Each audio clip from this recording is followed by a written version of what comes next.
the Committee of the Whole workshop to order on December 8th at 5:30 p.m. Roll call, please.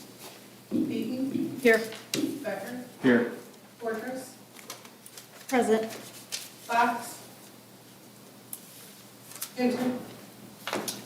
Here. Boys. Here. Ritchie. Here. Fox is absent with notice. Approval of the agenda. I make a motion to approve the agenda as written. Support. Motion by Heidi, support by Monica to approve the agenda. Any discussion? Okay. Roll call. Fortress. Yes. Ritchie. Yes. Beaton. Yes. Becker. Yes. Boys. Yes. Hinton. Yes. Motion carries. So we're up to public comment. And I have Ms. Corey Nastashi. I'm not going to read this community public meeting comment. I think you know. Oh, okay, perfect. Thanks. Hi, everyone. I wanted to come to tonight because I feel the views of the building administrators may have been misrepresented by Don Sovey. In the late summer, I was one of a few building administrators who met with Mr. Sovey as he gathered some information. Most of his questions revolved around relationships between HR and the business office. I found him to be very abrasive and condescending as it relates, or throughout our conversation. He seemed irritated when I brought up most of our budgeting as it relates to internal accounts. It was brought to my attention that earlier this fall, he said the building administrators he spoke with were very welcoming of managing their own budget, which is not the case for me at all. I watched the meeting from last week, and again, I was a bit confused as to how he was representing our input and feedback. This most recent session with him last week did not include any information about how this system works or why it's necessary. He was simply asking us questions about if we were making a budget, what are some things we would want to know. This is a process we go through every year with Dr. Wilcox and our central office team as we do planning for the next school year. That's how we had the ideas that we had. This work is already being done and being carried out at the central office level. Our input is always asked for and welcomed. There's a lot of evidence of consideration of our ideas being given and how the budget plays out. Every idea he had is already being done at the district level, and I'm having a hard time understanding why we would need to have this information at the building level. In the last meeting, President Hinton said that she thinks it would be important for us to be aware of the money we have in our accounts that we are spending, and she gave an example of student of the month cost, and I agree with this. Most of the spending I do is from those internal accounts, and I'm aware of the balances in those accounts. The money in those accounts is replenished with fundraisers like bagel sales and a spring candy sale. I will say for a while there, after Matt Miller left, there was some frustration about not having updated balances. That's since been resolved, and we're back on track with that. The only other change I can see being necessary would possibly be supply budgets, but even that seems somewhat unnecessary. There are years when some teachers need more than others, given class sizes or amount of parent support with supplies or new versus old teachers, and it all seems to balance out in the end. I believe this is true for schools as well. Some years, some elementary schools may see a spike in enrollment or may have some excessive needs due to certain populations. Making these decisions at the district level allows for us to benefit from economies of scale and absorb some of those ups and downs. I really don't see a need to be involved in managing anything beyond our internal accounts. I don't see why I would need to be involved in the purchase of a new vacuum cleaner or floor machine, or even an evaluation on the roof. This is all done at the district level and should be done there so money for these things can be allocated appropriately. I don't know why I would need to be involved in negotiating pay with teachers or anything like that. This would lead to issues with the union and result in a lot of unnecessary extra work that would still ultimately involve central office. This seems like it would be a waste of everyone's time to bring more people into these conversations, especially in single administrator buildings, which most of our buildings are. We already have so much on our plates with behaviors and the excessive paperwork that goes along with all of that, monitoring academics, teacher evaluation, parent communication, truancy, heading up committees. We can barely make it to Ag Council meetings as it is because we're bogged down with managing our own schools and the daily needs that arise. On average, I'm probably spending about 20 to 30 hours per week beyond the regular work hours catching up on schoolwork, which translates to many work weeks of 60 to 70 hours. Adding more to our plates feels excessive for no reason. I don't see how this will change anything. The majority of building administrators feel this way. What he was saying to you last week does not accurately represent our thoughts, feelings, and needs. I wanted to come tonight to make sure you are aware that this is not welcomed by most building administrators. There may be some value in using his methods at the central office level where purchasing is done for our district, but it seems to me that Dr. Wilcox has done a great job of pulling us out of deficit in the past, and despite what was forecasted, we still have a fund balance. She has the pulse on the needs of the district, regularly works on assessing needs, and prioritizes how those needs are met based on the district funds. I don't shy away from hard work. And if I thought that adding this to our plates would somehow make a positive difference for what we can provide for our students, I'd be happy to do that. However, I don't see the value in this outpouring of time, and I feel that this move to budgeting at the building level cost centers is excessive and unnecessary. I'd be happy to give honest and open feedback to any of you any time if you'd like to speak about it further, but I thought you should hear that from us. Thank you. Thank you, Mrs. Musashi.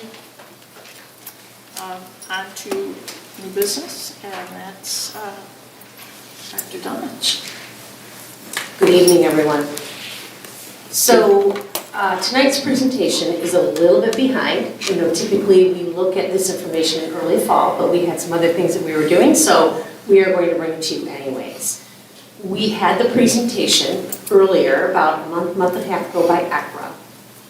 We definitely are transitioning to that look in the data. I want to take you kind of back to what we were doing last year, because that's what this is going to reflect. And the goals that were written last year were written only on iReady data. So it's going to look a little bit different than what you saw with ACRA. It's not an apples to apples comparison. I wanted to make sure that was clear, because if you go back to that presentation and connect it to this one, it might look different. And that's because they're two different sources of information.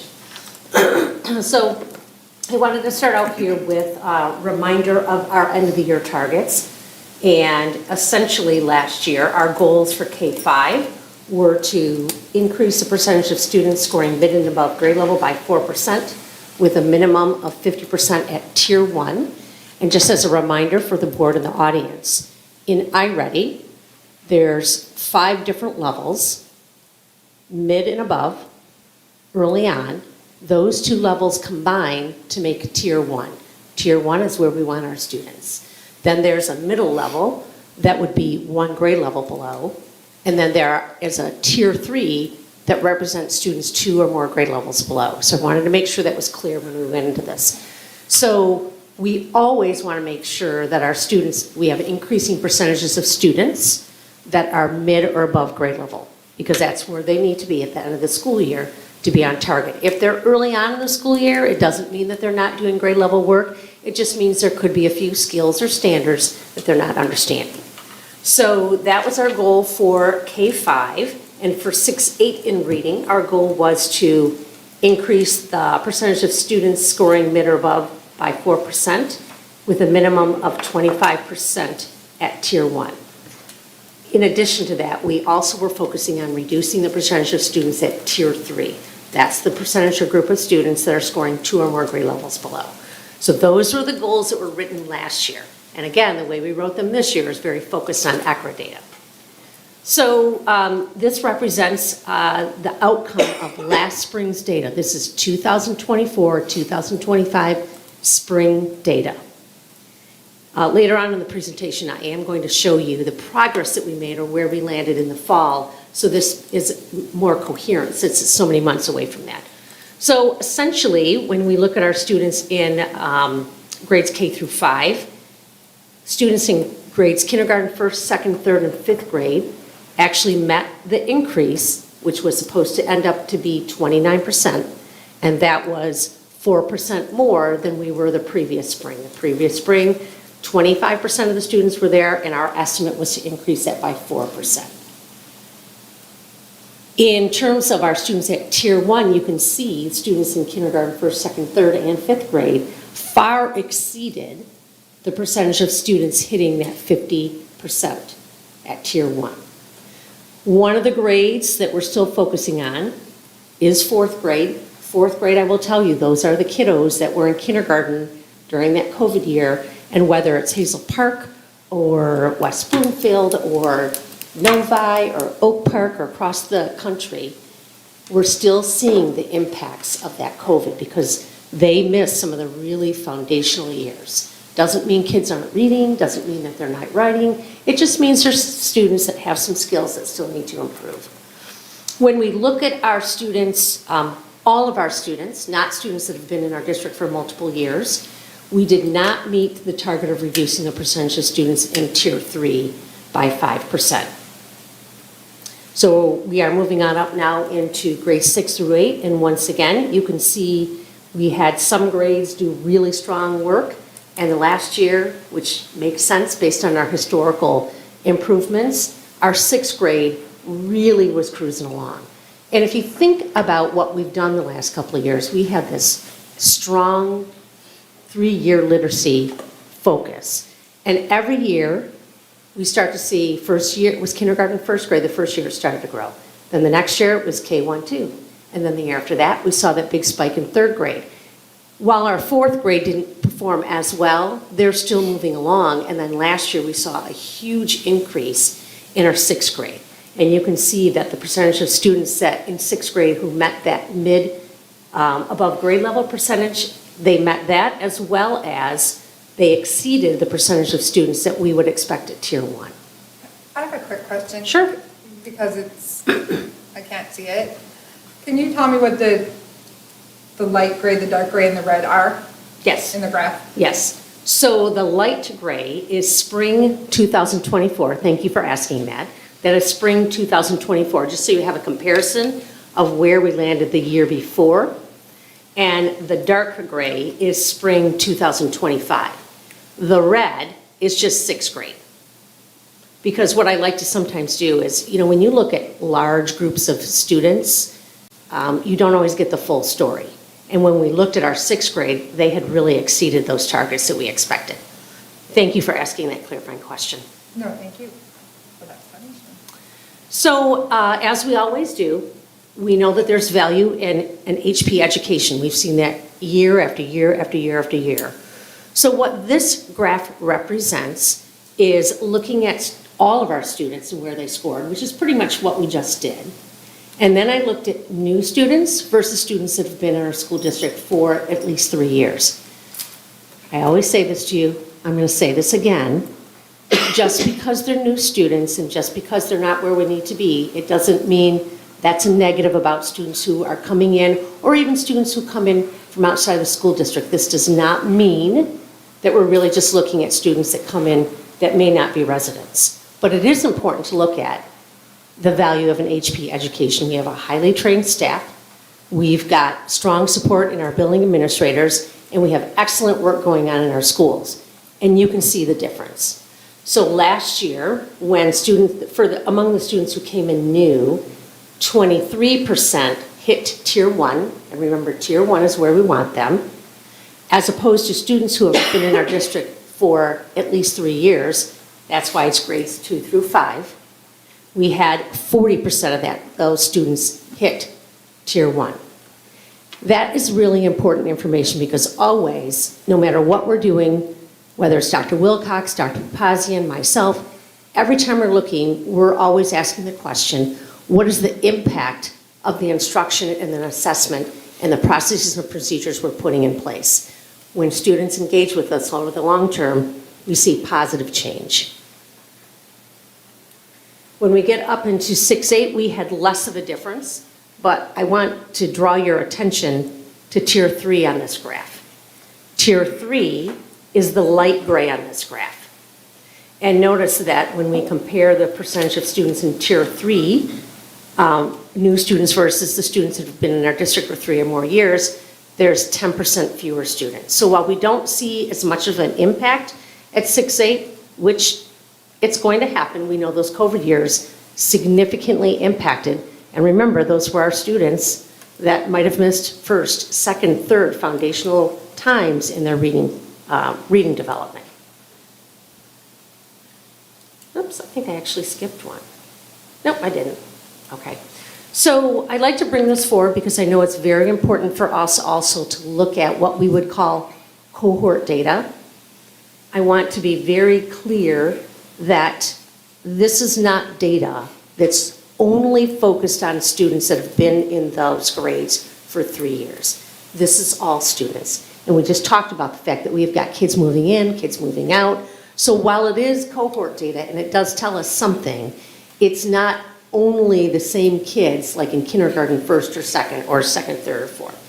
But what I'm going to have you do is kind of look at that light gray where it starts with kindergarten, you can see the percentage of students, or the percentage of students that were at the median progress toward their typical growth goal was 112%. So what that means is it doesn't mean 112% of students. What it means is that in iReady, each student has a typical growth goal. And what it means is that among all the students in that grade level, the median progress toward their growth goal was a little bit more than 100%, which means a little bit more than 1 year. And what that really means is there were probably kids that made 1.5 years, 2 years of growth, and may have had some kids that were a little bit less than growth to come to that median progress. And so you notice in spring 23-24, as first graders, there was a little bit dip, but then they popped back up when they got up to second grade.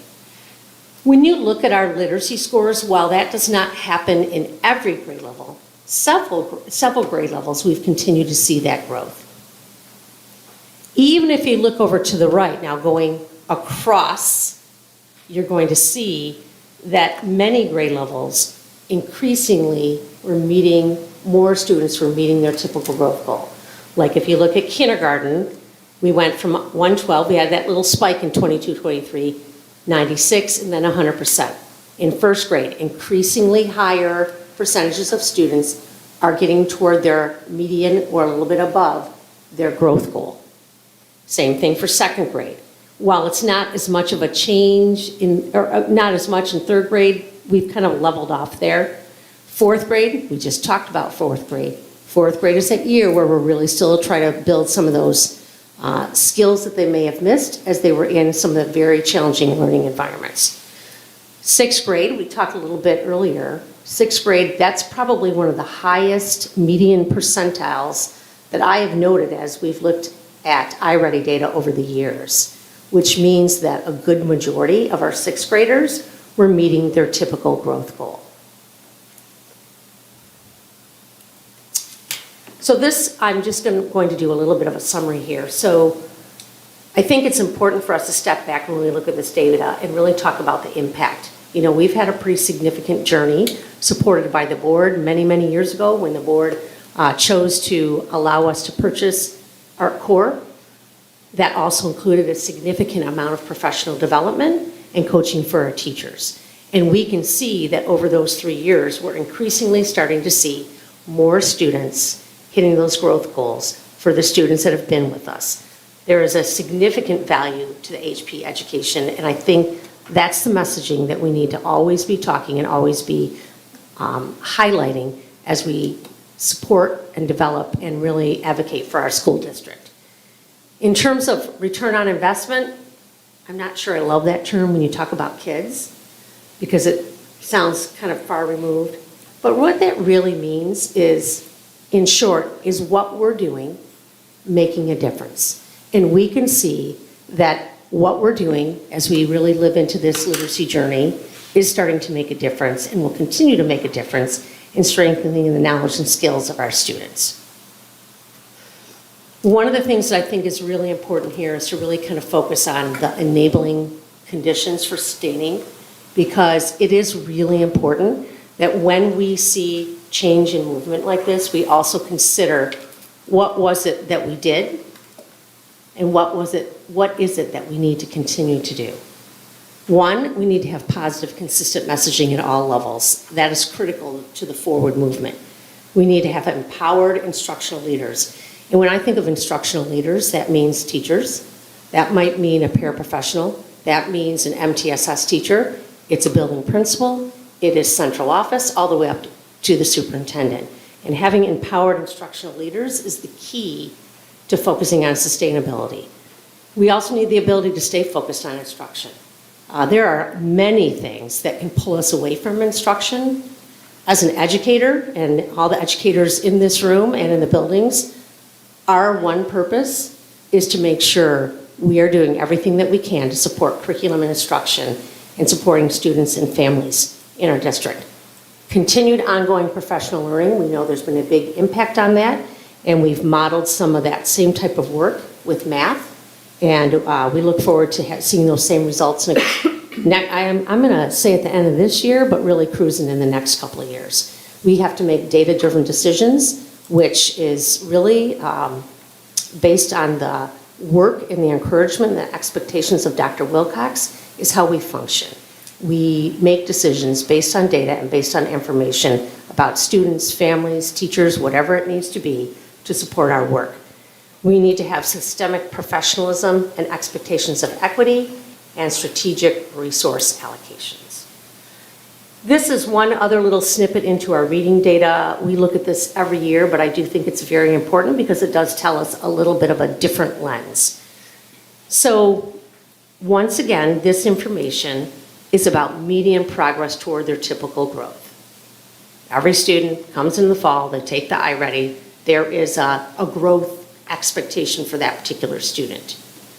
So when students, this graph essentially says, oh, thank you, maybe my Vanna here.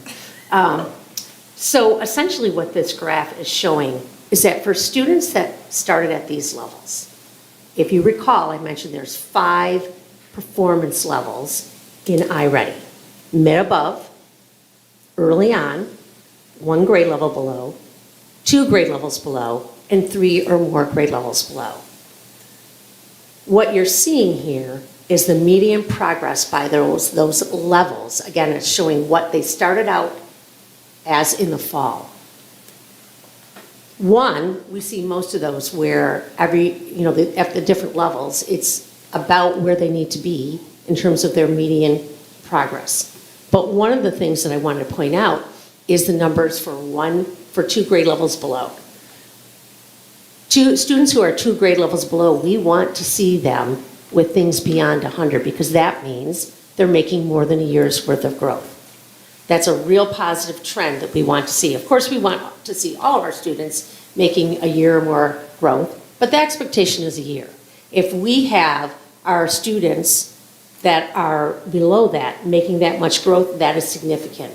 If you look over there too, of those students that started 2 grade levels below, 57% of them, nearly 60%, met their typical growth goal.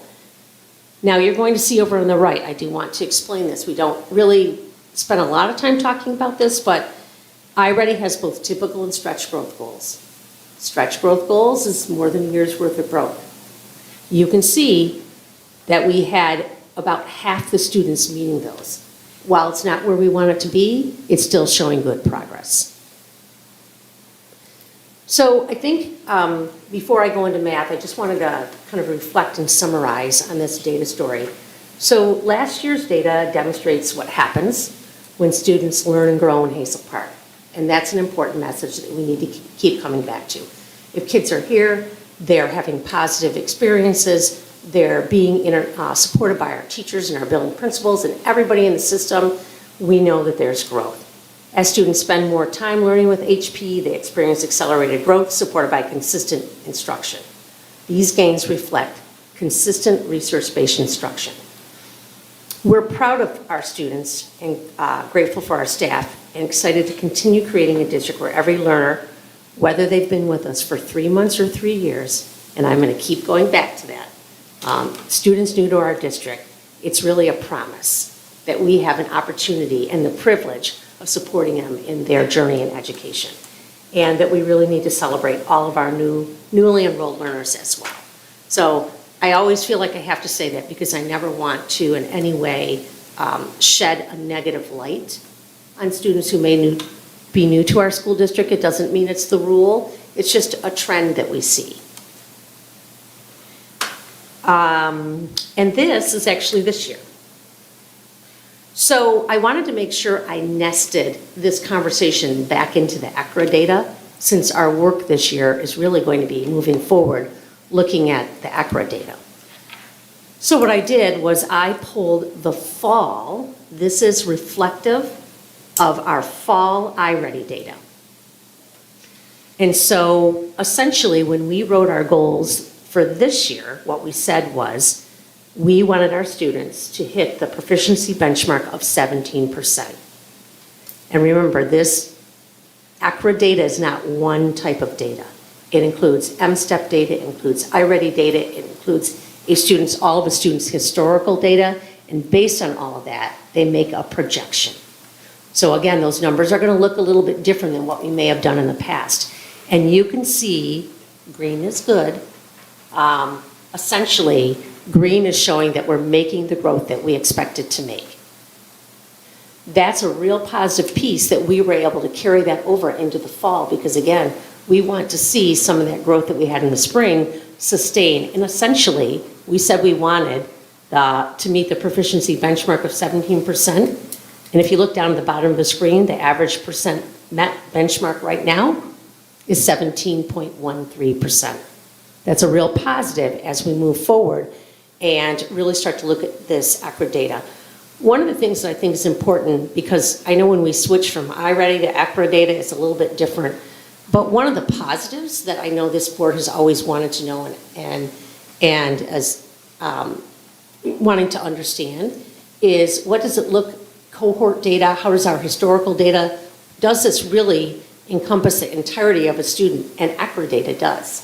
When you're looking at iReady data, it's a single source. It's not the entirety of what that student has done in our system historically, as well as on different data sources. So that's a really positive, strong piece. And what that is it's iReady data, but an M-STEP equated score.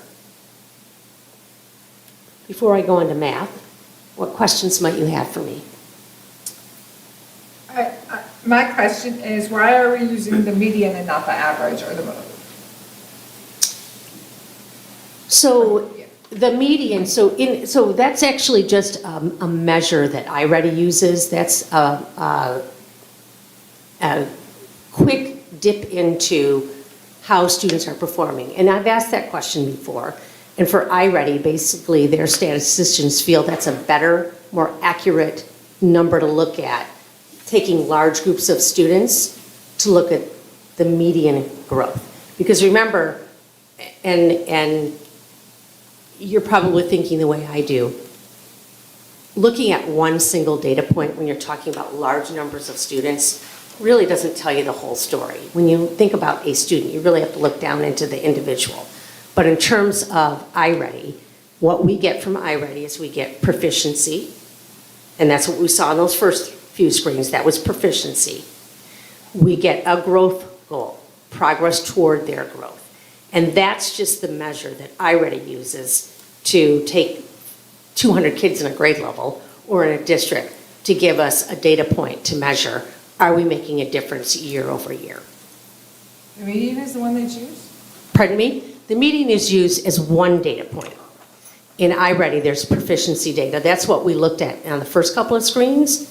Those percentages were the percent of students who are proficient at that grade level. So iReady uses proficiency. iReady has a growth score. So every student gets a growth score. And that median percentile is basically just basically if you had 150 kids, median is that middle number of kids where kids are falling on that continuum. And that's just a tool that iReady uses as a quick dip into, is your progress toward typical growth year over year improving? And so that's what that graph represented. Okay, I'll have to think that through. I'll have to think of that one for a while. That's okay. I get it. Absolutely. And I'm happy if you need follow-up information to send that to Dr. Wilcox so she can share it with you. I would love to have a copy of this. It's very hard to see. And Absolutely. You put so much work into it, and it's beautiful, but it's hard to see. So we're going to go on to math and look at what we did for goals. Again, back to what we did last year. We're going to nest ourselves back in last year that we were looking to increase the percentage of students at above grade level. This is just straight iReady scores by 3%. And our goal was to increase or meet, having a minimum of 36% of our students in Tier 1 in terms of math. In grades 6 through 8, again, we would wanted to see an increase by 3% of the students who are at mid or above grade level, and a minimum at 20%. So we're going to go nest ourselves back in this graph, and I will go back over what those show. So essentially, the gray bar is spring 2024. So you can ground yourself in what we had the year before. The dark gray bar is spring 2025, just this last spring. And then the red bar is students in K2 and grade 5. Basically, what I did was I looked at the math scores and said, so when I take all of K5, we may not have met what we needed to, but we can't deny the fact that there were grade levels that really did meet those. And that was kindergarten through 2nd grade and 5th grade. We're going to talk a little bit about the statistics, but I want to, again, bring this piece back up about math. Study after study after study has shown that across the country, math is not recovering after COVID. And it doesn't matter whether it's where it is in the country, math is a struggle. Even when you look at the MSTEP scores and you look at some of the messaging out of the MDE, I think they had, again, 14 out of the 28 grade levels had an increase. In most cases in math, it might have gone from 30.2 to 30.4% proficient. So while there was an increase at the state level, when you're talking about 0.4, yes, it's across the state, so that's a number of students, it's still not increasing significantly. So you're not going to see quite as much growth in math as we saw in reading, but I do think it's important to nest us back in what's going on across the country. That's another reason why Oakland County has been really hyper-focusing on math the last 2 or 3 years, providing additional training, making sure we've got math specialists trained in districts, mostly really focusing on 4, 5, 6, and 7, because that seems to be where the real struggle is. A lot of students miss those foundational skills, and we need to build those back up in those upper elementary and early secondary so we have positive impacts later on. So this is K5. So when you look at our target was 20% based on what we had from the year before for mid and above grade level. If we look at our students in K2 and 5, we hit 20%, we hit 19%, no, we hit 20%. There's something off on that graph, I think. So, but they met what they needed to. I'm pretty sure it was maybe it was just at 19%. Let me check that. So we do see that in terms of our tier 1, that group of students did hit the target of 30%, 36% at tier 1. Grades 3 and 4 students across the district did show that we need some really specific focus on improving math instruction at those grade levels. So when we flip into grades 6 through 8, once again, our 6th graders were the stars. When we look at the percentage of students at mid and above grade level, based on our historical information, we wanted an increase of 3%. We did hit that goal and exceeded it by 8%. Ignore that 7%. I think that's just an error in the information. Actually, that's the goal. That's why it's showing there. My apologies for that. So we were supposed to hit 7%. We hit 8%. That's just showing in a very odd place. I will fix that so it makes sense. And while we did not meet our target, we wanted a minimum of 20%, we did see a nice increase.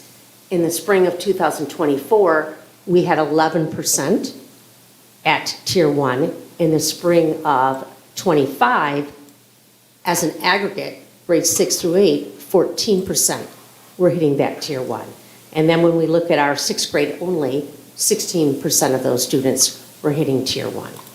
We are very well aware that math is a significant focus, and we've really fully embraced what we need to do with that and really dug in this past year, rewrote all the curriculum, rewrote all the assessments. We're providing ongoing, strongly supported data-driven professional learning and instructional coaching to ensure that the new curriculum is implemented with fidelity. So I think it's important for the board and the audience to know that we own where our math data is. We nest it in what's going on across the country as trends in math, but we're digging in as we've really approached this in a comprehensive, systemic manner of how we're going to improve and continue to grow math skills. This right here is once again an enrollment comparison. So these graphs represent all students. That's the light gray, or all students is the first set. The second set is new students, and the third set is 3 or more years. And you can see for our students that have been in the district for 3 or more years, even though we've had some struggles with math, 28% as opposed to students who come to our district that are new to our district. Doesn't mean everyone that comes to our district is not where they need to be, but that's the trend. And we also see that same thing in Tier 3. Tier 3 on this graph is the light gray bar. So once again, we see the value of being in our district for a long term. We did not see as much of a change like we did in literacy with math, but we did see a little bit of a difference between our students that are coming into the district at that level versus our students that have been with us long term. And this is the graph again, where we're talking about the median progress toward the typical growth goal. We've got some grades that have popped up, grade 1, grade 2, grade 3, we're all showing, even grade 4, we're showing some nice increases. One of the things I wanted to draw you to is grade 8. This clearly shows that over time, while math is an area of focus, that we've had continued increases. In 22-23, the average progress toward their typical growth goal was 0, essentially meaning that there were very few students who met their typical growth goal. Does not mean they didn't learn anything, they just didn't meet their typical growth goal. In 23-24, we had the median progress toward their typical growth goal was 42%. And look at what it was in 24-25. Once again, positive impact. While slowly building, we're changing what's going on in math. Does that show what the typical growth goal should be on the side? Should be 100. So are you talking about on the right? Yeah, is it? That's 24-25. So the first set is spring 22-23. So none of our students, based on that, were reaching the medium progress? Is that what that's telling No, what that means is, I know, and this is a tricky one. So what it means is when you take all of our students, let's say again, we have 150 eighth graders, and you line them all up. You know, some kids maybe made 70% toward their typical growth goal. Some kids might have been in the 80s, but then we had some kids that might have been 110 or 120 toward the typical growth goal. And so a median, for what, it's not exactly average, but think about it as the middle point of what our kids were making progress toward. I guess what to clarify my question, what is the growth goal from 7th grade to 8th grade? Is there a certain percent that you want them at? We want all of them to hit it at 100%. Because 100% is a year's growth in iReady. So basically, if you have a growth goal to go from, let's say, there's usually a score like 250 up to 300 in 1 year, we want them to make 100% toward their growth goal. So this is saying that in the fall, they're all at 0, and then they have to reach to 100? Is that what you're? Yes, they have to achieve 100% of their growth goal. And so what it's saying is this, and again, this is just one data point among many students, so it's not one student. Right. So what it would show is, for example, we have more, look at, if you compare grade 5 to grade 8, so the median progress toward the typical growth goal was 113% in grade 5. So that signals that we had more students meeting their growth goal, because if you get to 100%, that means you've achieved your personal growth goal, as compared to 7th grade where we only had a median growth goal of 77%. So that means we had fewer kids meeting that. But all the kids start off at 0 at the beginning of the year, and then the goal is to get them to 100 for that particular grade level. For that grade level, for that student, yes. Okay. So this is that graph that we saw before too, and what this really shows is our different levels, and it shows the median progress of all the students at those levels toward their typical growth goal. We would have liked that mid or above number a little bit higher. That is something that we have really dug into to make sure that we're giving opportunities for our students that are mid or above to continue to grow and excel. But look at our students that were 1 grade level below, 2 grade levels below, 3 grade levels below. They were, the median progress toward their growth goal was where we want it to be. So once again, we want our kids always to be meeting their growth goal at any grade level, but we always want it to be higher or more for those students at 1, 2, or 3 grade levels below, because that means they're exceeding a year's worth of growth. I think we've pretty much talked about this, but again, we've got a strong systemic approach, evidence-based plan that we have in place for math data. We believe that the work that's being done is definitely going to impact what we see from our students. We've got great work going on in our buildings. We have teachers looking at math data on a regular basis. We have teachers and grade levels developing problem-solving drivers to drive the work that they're doing and monitor all the growth of the students. And then, once again, I wanted to nest it back in ECRA data. So this is based on the fall iReady scores again, and based on the prediction from last year, because that's what we made the prediction on for our school improvement goals this year.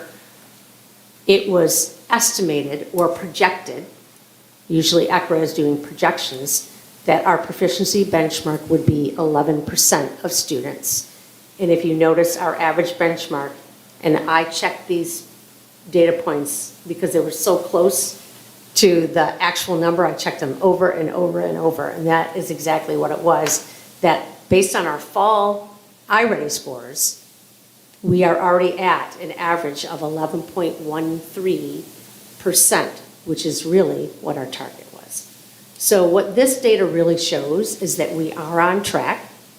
This is a nice way for us to transition into looking at ECRA data, because it's not likely that I'll come and pull up all the raw iReady scores again, because it's not going to make sense.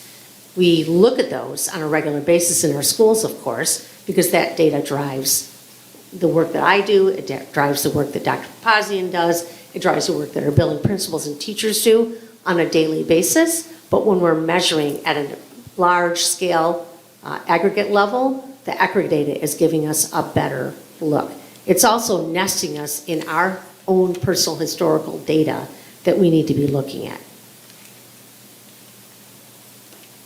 And then I wanted to talk a little bit about grades 5 through 11. And really what the data that I'm going to talk about is 9 and 11, because it's a little bit easier to look at grades 9 and 11 in terms of how the state reports it. So our goal was to increase the percentage of students on the PSAT or the SAT. In grade 9, they take the PSAT. In grade 11, they take the SAT. We wanted to increase by 5% the percentage of students that were proficient on evidence-based reading and writing. That acronym is EBRW, and on math. And so this is our data for evidence-based reading and writing and math from spring 2025. So our goal for students in 8th grade was 41%. We had a strong, very strong scores in the spring 2024, so our goal was pretty high. We still had 35% of our students on a college level course meet the benchmarks in grade 8. In grade 9, we met our benchmark. We met our goal of increasing by grade 11, increasing by 5% in reading. Math, we talk about this. We know that we've got some work to do, and we're doing it as we're building the system up. We did not meet those projected percentages in grades 9 or 11. That is consistent with what we're seeing across the state and the country. Not where we want to be, but it's definitely consistent. this is the piece that I do think really tells us a story, and it really talks about impact again. So I think all of you heard when our rep came to present with ECRA what happened in social studies and science, but it is, or social studies, I do think it's really important for us to continue to think about why that happened.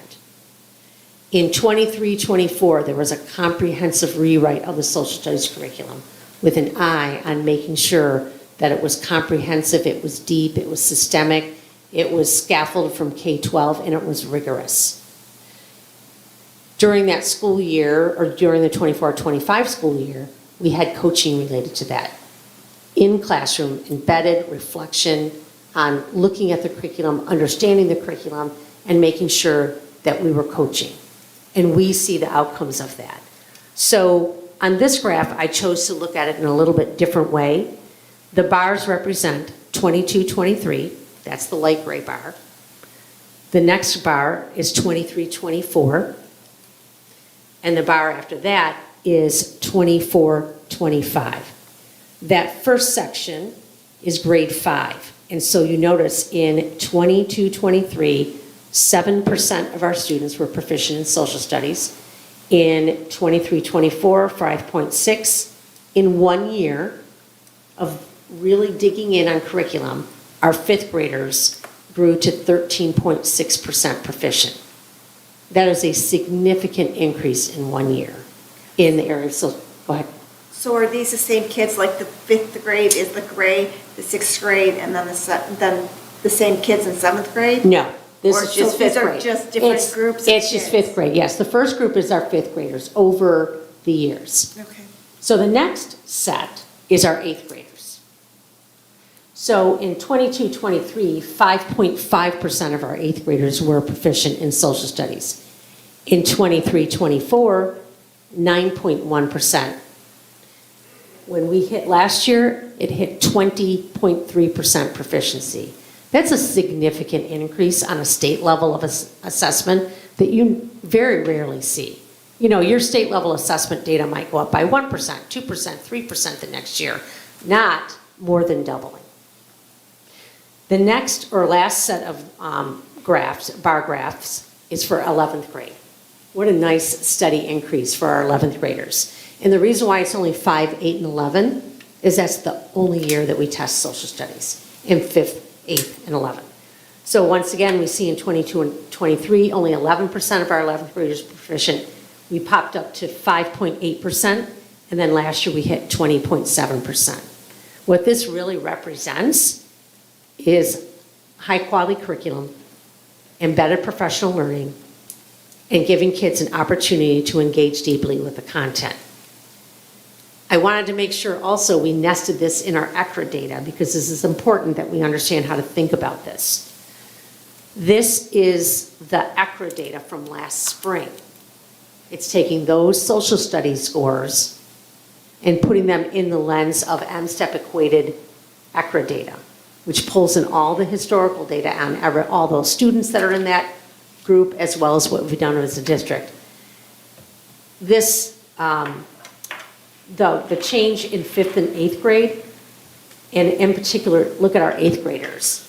Their score was 1.3%. That's almost the highest upper limit that you can get in ECRA on being above your expected growth. That's a huge celebration that we need to kind of shout from the rooftops because that's growth. That was significant growth in just 1 year of that change. We didn't see as much growth. It wasn't higher than expected in 11th grade, but again, we were really on the edge of popping up into that higher than expected growth. So I did want to make sure I highlighted that. I know we typically look at reading and math, but it is important for us to look at social studies as well. And so kind of in summary, and of course you will have access to this, I think our data store highlights the impact of high quality instruction and long-term student engagement. If kids are here and they're engaged in all the wonderful things and the opportunities we have, and they interact with our amazing teachers and our building principals and our paraprofessionals and everybody else in the system that supports them, it makes a difference for them. We have a strong foundation of support. I know that you had an opportunity for Dr. Papazian and Ms. Gressley to share the student system of support last week. That is all part of what we're doing here. We benefit from high-quality staff at all levels of this organization. And I know all of you know my history, 30 years in another school district. I've been in this district for 10 years. The quality of the people in Hazel Park is the same as quality, if not even harder, than some of the work that was going on in West Bloomfield because of the heart and soul and the dedication of everybody in this system. I think it's important always to make sure that we look at these numbers and we understand that there's a story behind every one of these numbers. There's a story behind every one of those individual numbers that make up those aggregate numbers of the students that we represent. And every one of those students has an individualized need. It doesn't matter who they are. While examining student outcome data is valuable, it's equally important to focus on the story behind the numbers to understand the context, the challenges, and opportunities for each learner. So I wanted to make sure I summarized that because I think it is always important to nest, when we look at a data point, what is the context of what we're nesting that in, and how does that help us move forward, how does that help us grow, and how does that help us change? Thank you. Thank you. Thank you. Comments, anybody, questions? That was fabulous, thank you. And of course, you will have a copy of this. Thank you. And I'd be happy to include some additional data on the median growth score to make sure that that's clear.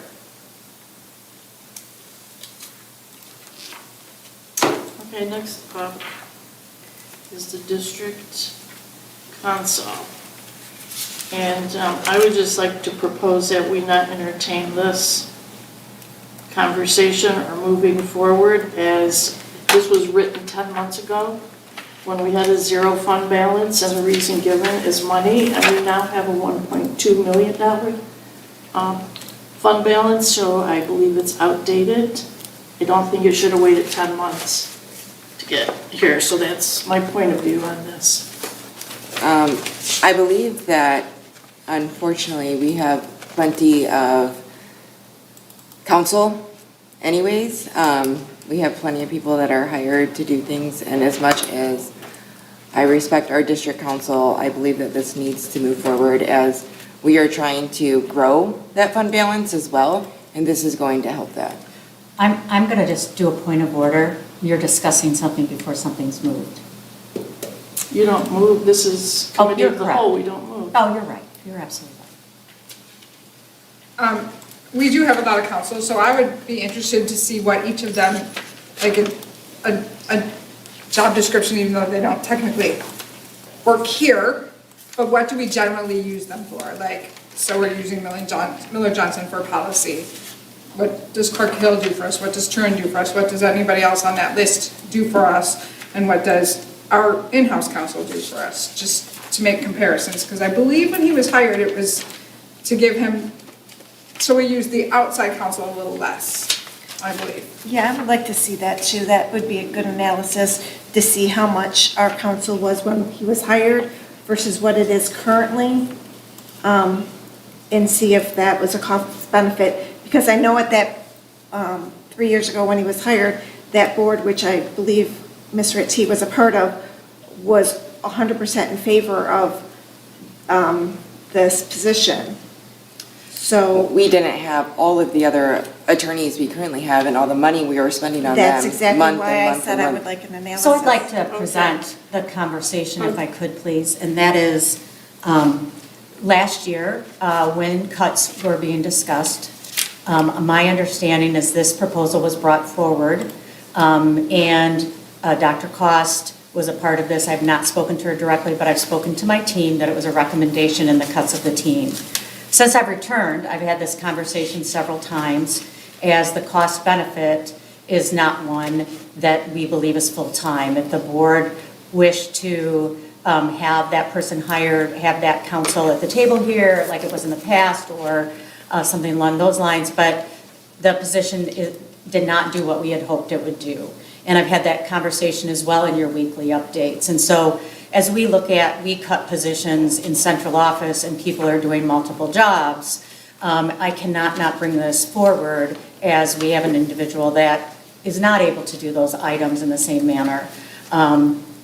So that is a recommendation from the cabinet. It's a recommendation from the superintendent, and it gives you a 90-day window. This was done at this time, and multiple conversations were had in the cabinet level. So that is our suggestion and recommendation to the board. And so when you ask us about cutting that $250,000, which is all in, equates to several teachers, paraprofessionals, or just the positions that we feel we need. And so that is the recommendation from us. And if the board wishes to have counsel, we're suggesting that perhaps you look at that balance, and we can give you that true balance and what it does, but perhaps have that just at the table. I don't know where the $250,000. Benefits, cost, comment. salary and benefits. So I would like this not to move forward and to not further discuss this in public. We don't discuss anybody else's job in public. I think we should not be doing that. We do discuss positions when we're cutting I them. think we should not be doing that. We- I would like this to be removed from the agenda. And do not move it forward. Again, we do discuss when we cut the position under Stephanie, when we Again. cut Chuck to be both parties, when we move the position over here, we absolutely discuss FTE, and then it's our recommendation who goes into those positions. Again, we have money. We had zero balance back in March. Maybe Dr. Kloss did not bring this forward, but the HR wrote it. Her name is at the top of it. So for 2 months, March, April, and May, HR could have brought it forward. I was told. I'm not going to argue this and take it off the agenda. That's not your decision as a Take whole. it off And- the agenda. And Yes, Bev, it you is. stopped it from coming forward with Mrs. Cost when you met with them. So it is our job to bring it forward, and we have to look at positions, no matter how much we like people, about. This isn't a matter of liking people. This is a matter of board governance. You are an employee being told to take it off the agenda. I don't believe the board has directed me to do so. This isn't a voting. This is the president that sets the agenda with the superintendent. Nobody sets the agenda with the superintendent but the president. And I'm asking you to take it off. So then can I ask for it to be put back on? Two people can ask for Okay. it to be put back on. So my question is, this is saying, and per his, and I know there's a clause in his contract that states that we can terminate based on financial standings, but our financial standings is being told to the public that we're not in deficit, we're strong, we're fine, there's no need to be cutting cost, and now all of a sudden, you're cutting cost.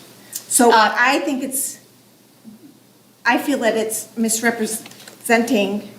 It's not, because you're still under your 5% fund balance, and just at the last two meetings, you asked what additional cuts would be made, and we have to talk about the cuts that aren't pertinent, and unfortunately, it is not a cost benefit for a district at this size to have an attorney. Then And why we're was he- paying why was he $50,000 placed for in other the things. first place? Monica, go ahead, Heidi. Why was he placed in service 3 years ago? We actually thought that it would be a benefit, and when we realized it was not, we moved the position to the assistant, to the athletic director in order to make that cost last fall, and we shared that with you as well. We did not feel that it was necessary for our district to have an attorney and did not find a cost benefit for that. And we did it as a cost savings, and when I was gone, you moved that position back into a district board attorney. I believe I watched that. So I would be remiss to our community and to our teachers to not bring this up to the Board of Education. And then I would expect that we would, your expectation is a 5% to 10% fund balance. You cannot have a position at this cost when we're not looking at teacher salaries, when we're not having conversations about that, to continue that. That is not the recommendation of the administration. And the board is supposed to accept the recommendation of that administration. And if the board would like their own attorney, then you should do that as such and do it in an hourly rate the way you did before. Monica? My problem is, and I get everyone's feelings, trust me, I do. But we are spending, again, $50,000 plus for Don Sovey. And sure, we have money in a fund balance, but again, we do want to be at that 5%. And we don't even know what Don Sovey's gonna cost in the end. His contract says 18 months, and we are, 3 months in with over $60,000 to him already. So having a cost saving like this is going to benefit us in the long run, because we are just gonna be spending and spending and spending and spending on Don Sovey, along with other things that come up.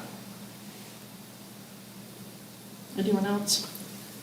Yeah, I think it's our responsibility as a board to do our due diligence. We just talked about all these other law firms that we've hired, and we're unclear on what roles they play, right? And this is a considerable amount of money.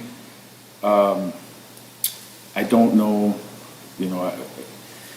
I don't know that it would be responsible of us to just table it and not talk about it. I think we can find out what the other roles of these law firms that we're paying to do and see if it makes sense.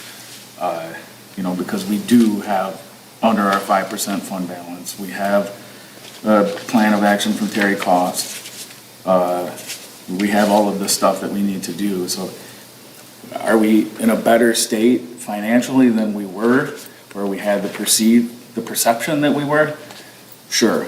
But is everything hunky-dory? I can't say that we are, and I think it's just our responsibility to have these conversations, as difficult as they may be. That's why I asked for the analysis. So that we could see what the expectations for all these different attorneys are.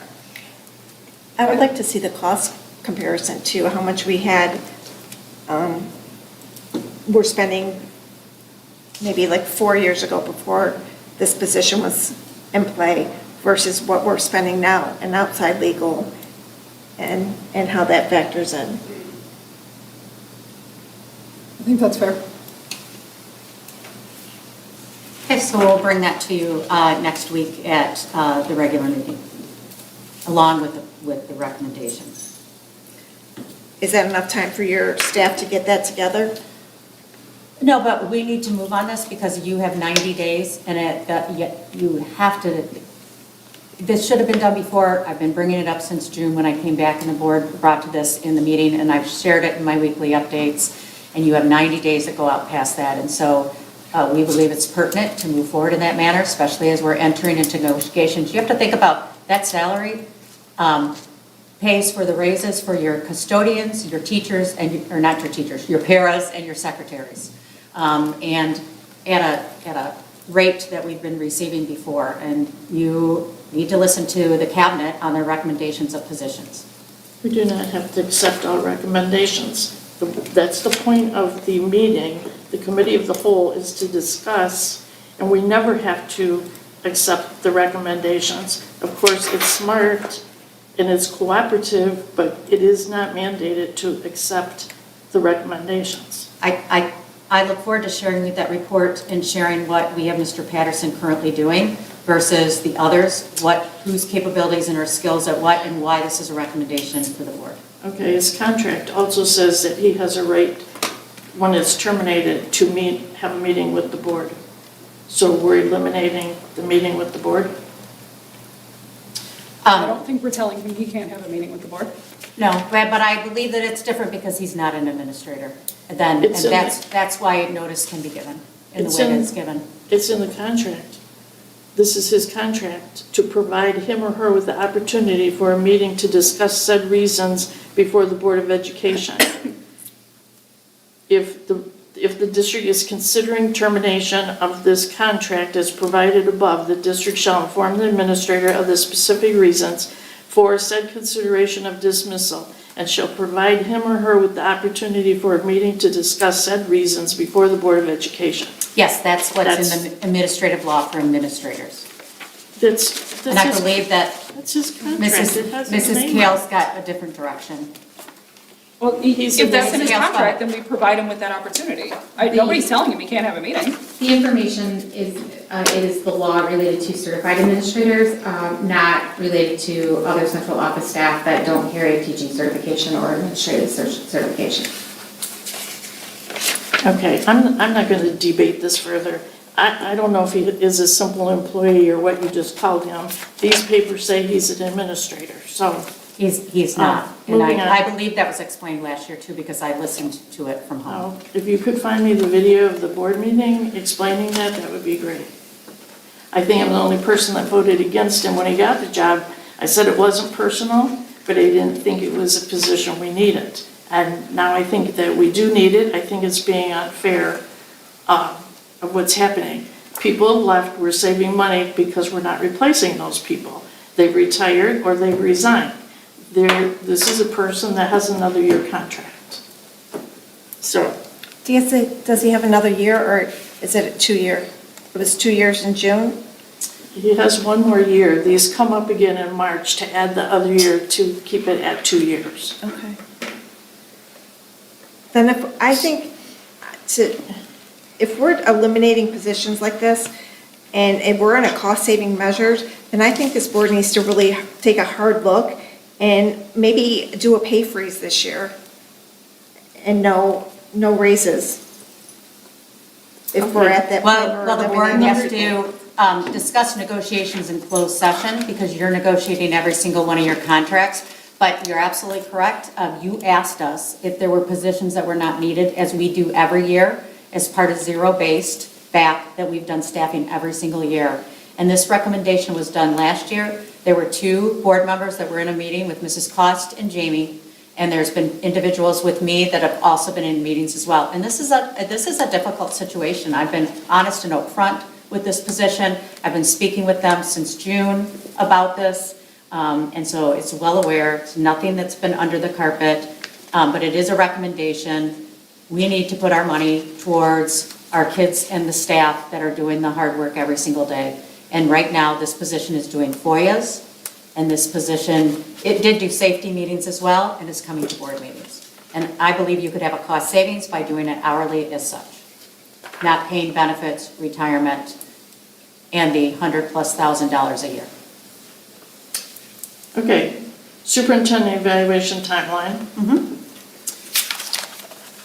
Okay, so I think we are at a point where the board, I spoke with Bev briefly about this. My contract has a July 1st to June.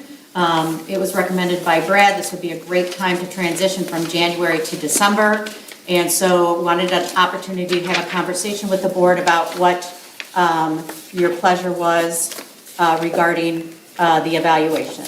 And just to kind of put it all in one, if you want to change the evaluation timeline, then we also have to tweak the contract because we're out of compliance right now with not doing my goals in the August time period. So that's the first step, is what timeline would the board like to see for evaluation? I thought when we had the meeting on evaluations earlier this year, I can't remember the gal that was out here, but she said you weren't entitled to an evaluation until November. So No, based it's on- not November, it's a January to December time period, or it's a July to June time period were the recommendations. And given the fact that we missed my evaluation, which by contract, it sits in there that we establish goals and do the process, you have to either decide to amend my contract to change it to December, January till December, which would make goal establishment needing to be done this month, and/or we wait until July 2026 and start my evaluation to go back to the process that's in my contract to have goals done in August before school starts. I just wanted, the way I read Brad Banasic's answer is that we had to do something this December in order to do it next December because we are out of compliance we skipped a year per your contract and now we're out of compliance. So we're gonna be out of compliance either way. We're gonna be out of compliance for not doing it, or we're out of compliance for not doing your goals. So that was my understanding of what he wrote. And it's not. And so his simple suggestion was, he can't do my contract. My contract would be John Garrick, right? That's where my contract has sat in the past. And so when I asked John about this per Bev requested it, he said, I think you should talk to Brad about the efficacy and the scientific-based research centered around that. So I emailed Debbie Stair, who then Brad emailed back. Really, I wouldn't have an evaluation because I didn't have one, a mid-year. You have to establish goals, then establish a mid-year. So his piece told you that this would, if you chose, this is a really good time to start the January to December. Then, if not, then we wait all the way until July to start my evaluation for the next school year. And that is, I could read it if you would like, but that is the wording that he had as well. Correct. He said this December. If she's evaluating this December, it'd be perfect timing. Right, which would be, we would establish goals It would be in goal December. It establishment, would be not goal evaluation, establishment is in what you December. wrote. Do you have it to read? Yes, I will, hold on. Because the last paragraph said, if you do that, evaluate this December, this is a good time to switch to January. He doesn't say skip evaluation. That's how I read Well, it. you wouldn't have a choice because you would violate my contract.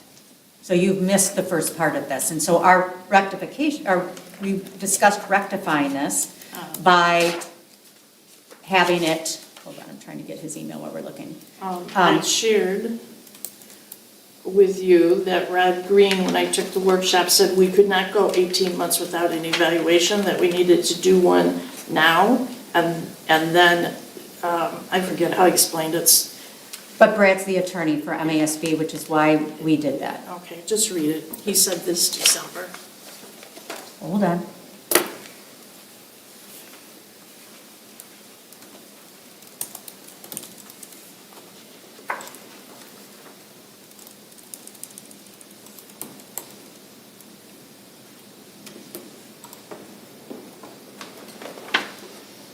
Oh, I think I'm spelling his name wrong, that's why.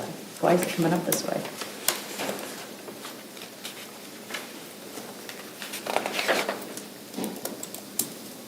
While you're looking, am I understanding correctly that if we stick with the currently approved timeline, there is no amendment, and if we move to the alternative timeline, then there is an amendment? Yes. Okay.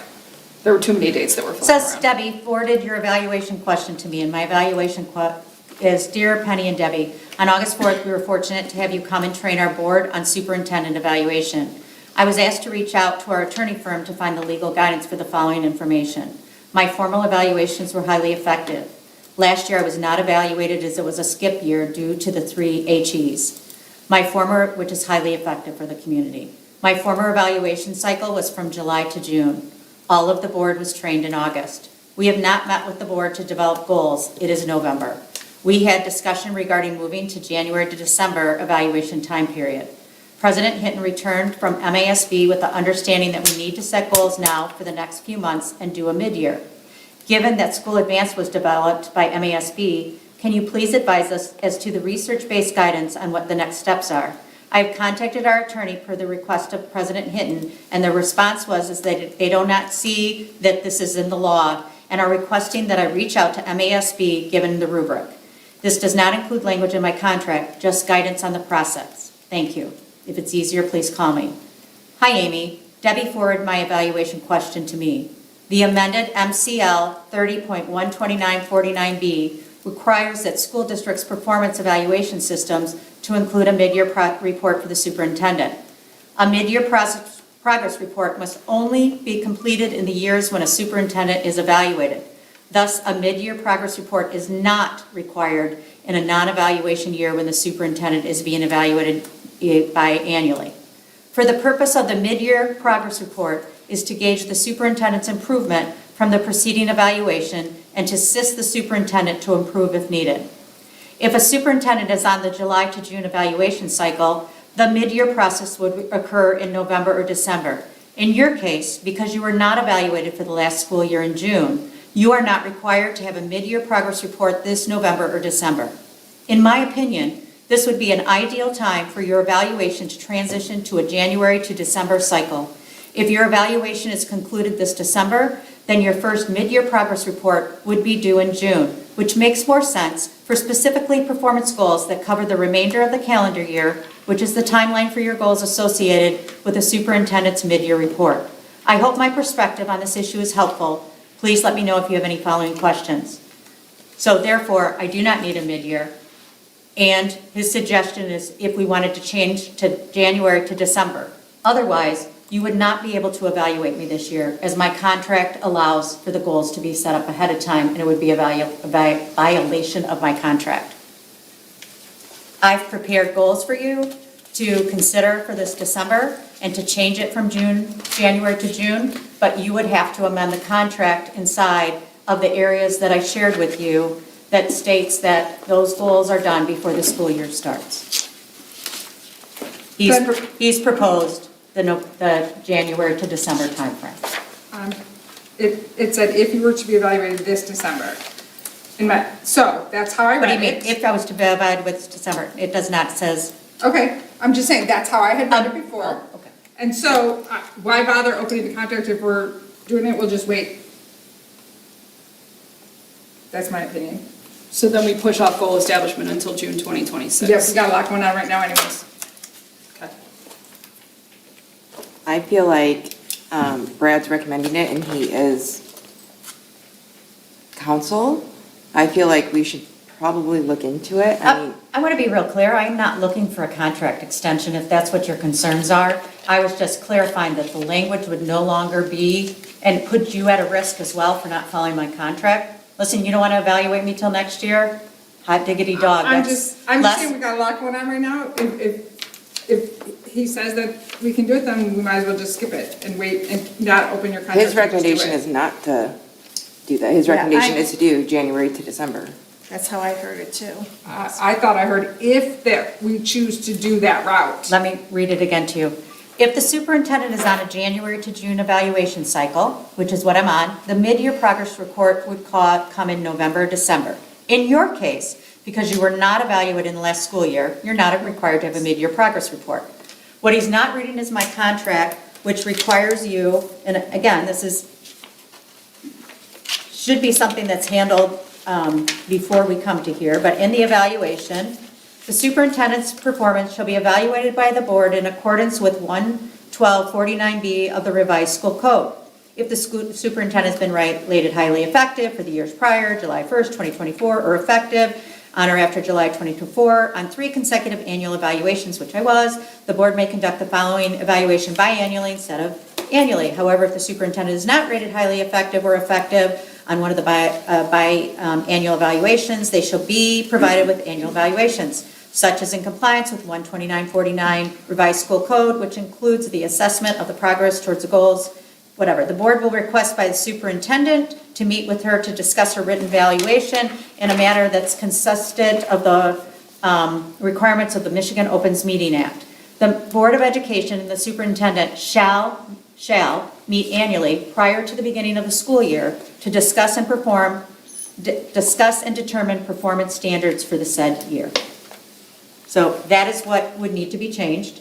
If you want to go to January to December, and I have goals that are already goals that you have shared with us as a team that we need to complete, just tried to write them out in a way that makes sense.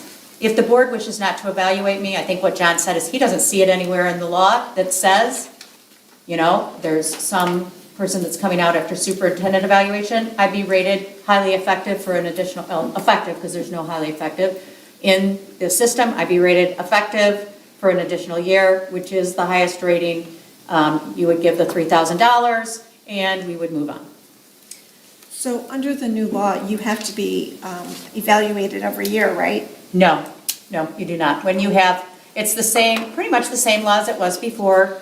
Really, superintendent evaluations have not changed. So once you have 3 effective or highly effectives, because some of them will be caught in the last 2 years, the key here is that my contract states it needs to be done in August. And so you really just have a choice. If you don't want to evaluate me, listen, we have goals that we're going to hit whether you do it or not, because that's who we are. We're going to stand up and do the programs and things we need to do. The contract says it's the choice of the board, even if she's effective, if we want to do it every year, we can do it every year. However, the superintendent. That's not what my contract Where is says, this at? One biannual evaluation superintendent. Just read it yesterday.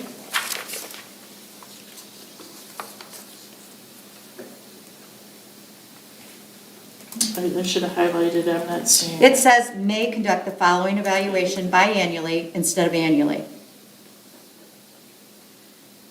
So I don't think that's what we're disclosing. I think what we're saying is that we didn't do my goals. So we either do it January to December and do an evaluation. You can give me constructive feedback, which is what this is supposed to be, or we can wait. Okay, so we want to move this off forward for a vote next week. Is there any other part that needs discussing? People have questions about the rest of it? Oh, well, we'd like feedback, so if we need to make some changes, because then you would need to change the contract in order to move it from January to December. You got to do it simultaneously, so I think you got to have a sense of what the board would like to do. I feel like, in my opinion, we should listen to Brad. His recommendation is to move it January to December. And the reason why you do January to December, which is the original reason we went to that, is that you'll have potentially new board members in January, and you want to complete the eval of the superintendent with the current board, giving them feedback and guidance on what you would like to see differently, and give the new board members an opportunity to already have recommended goals in and to establish that further. I'm not objecting to January to December at all. I don't think Debbie is either. But there's no evaluation done on you from June until December of this year. So there's 6 months going unevaluated. And then we're just starting in January and skipping the last 6 months. That's the issue. I don't care if it's January to December. You just can't go back and give an evaluation on items that would be violating the process and violating the document and the process you've been taught.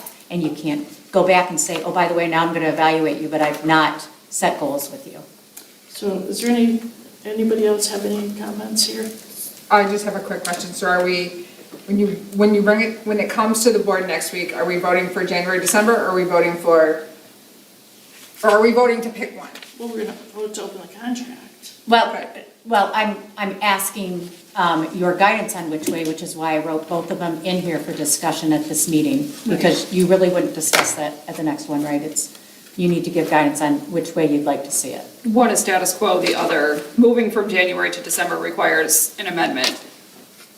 The other is remain with the status quo and punt goal establishment until June 2026. And I want to remind you, the other thing that I asked in the next item is that you put the salary schedule in there. There's an issue with ORS, and not having it in there risks my retirement and the increases that I've had for me.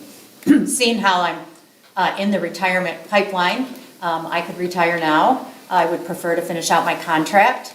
I was suggesting that we go ahead and put that in there. It's recommended by MASA, and you'll see us talk about that later on the agenda as well.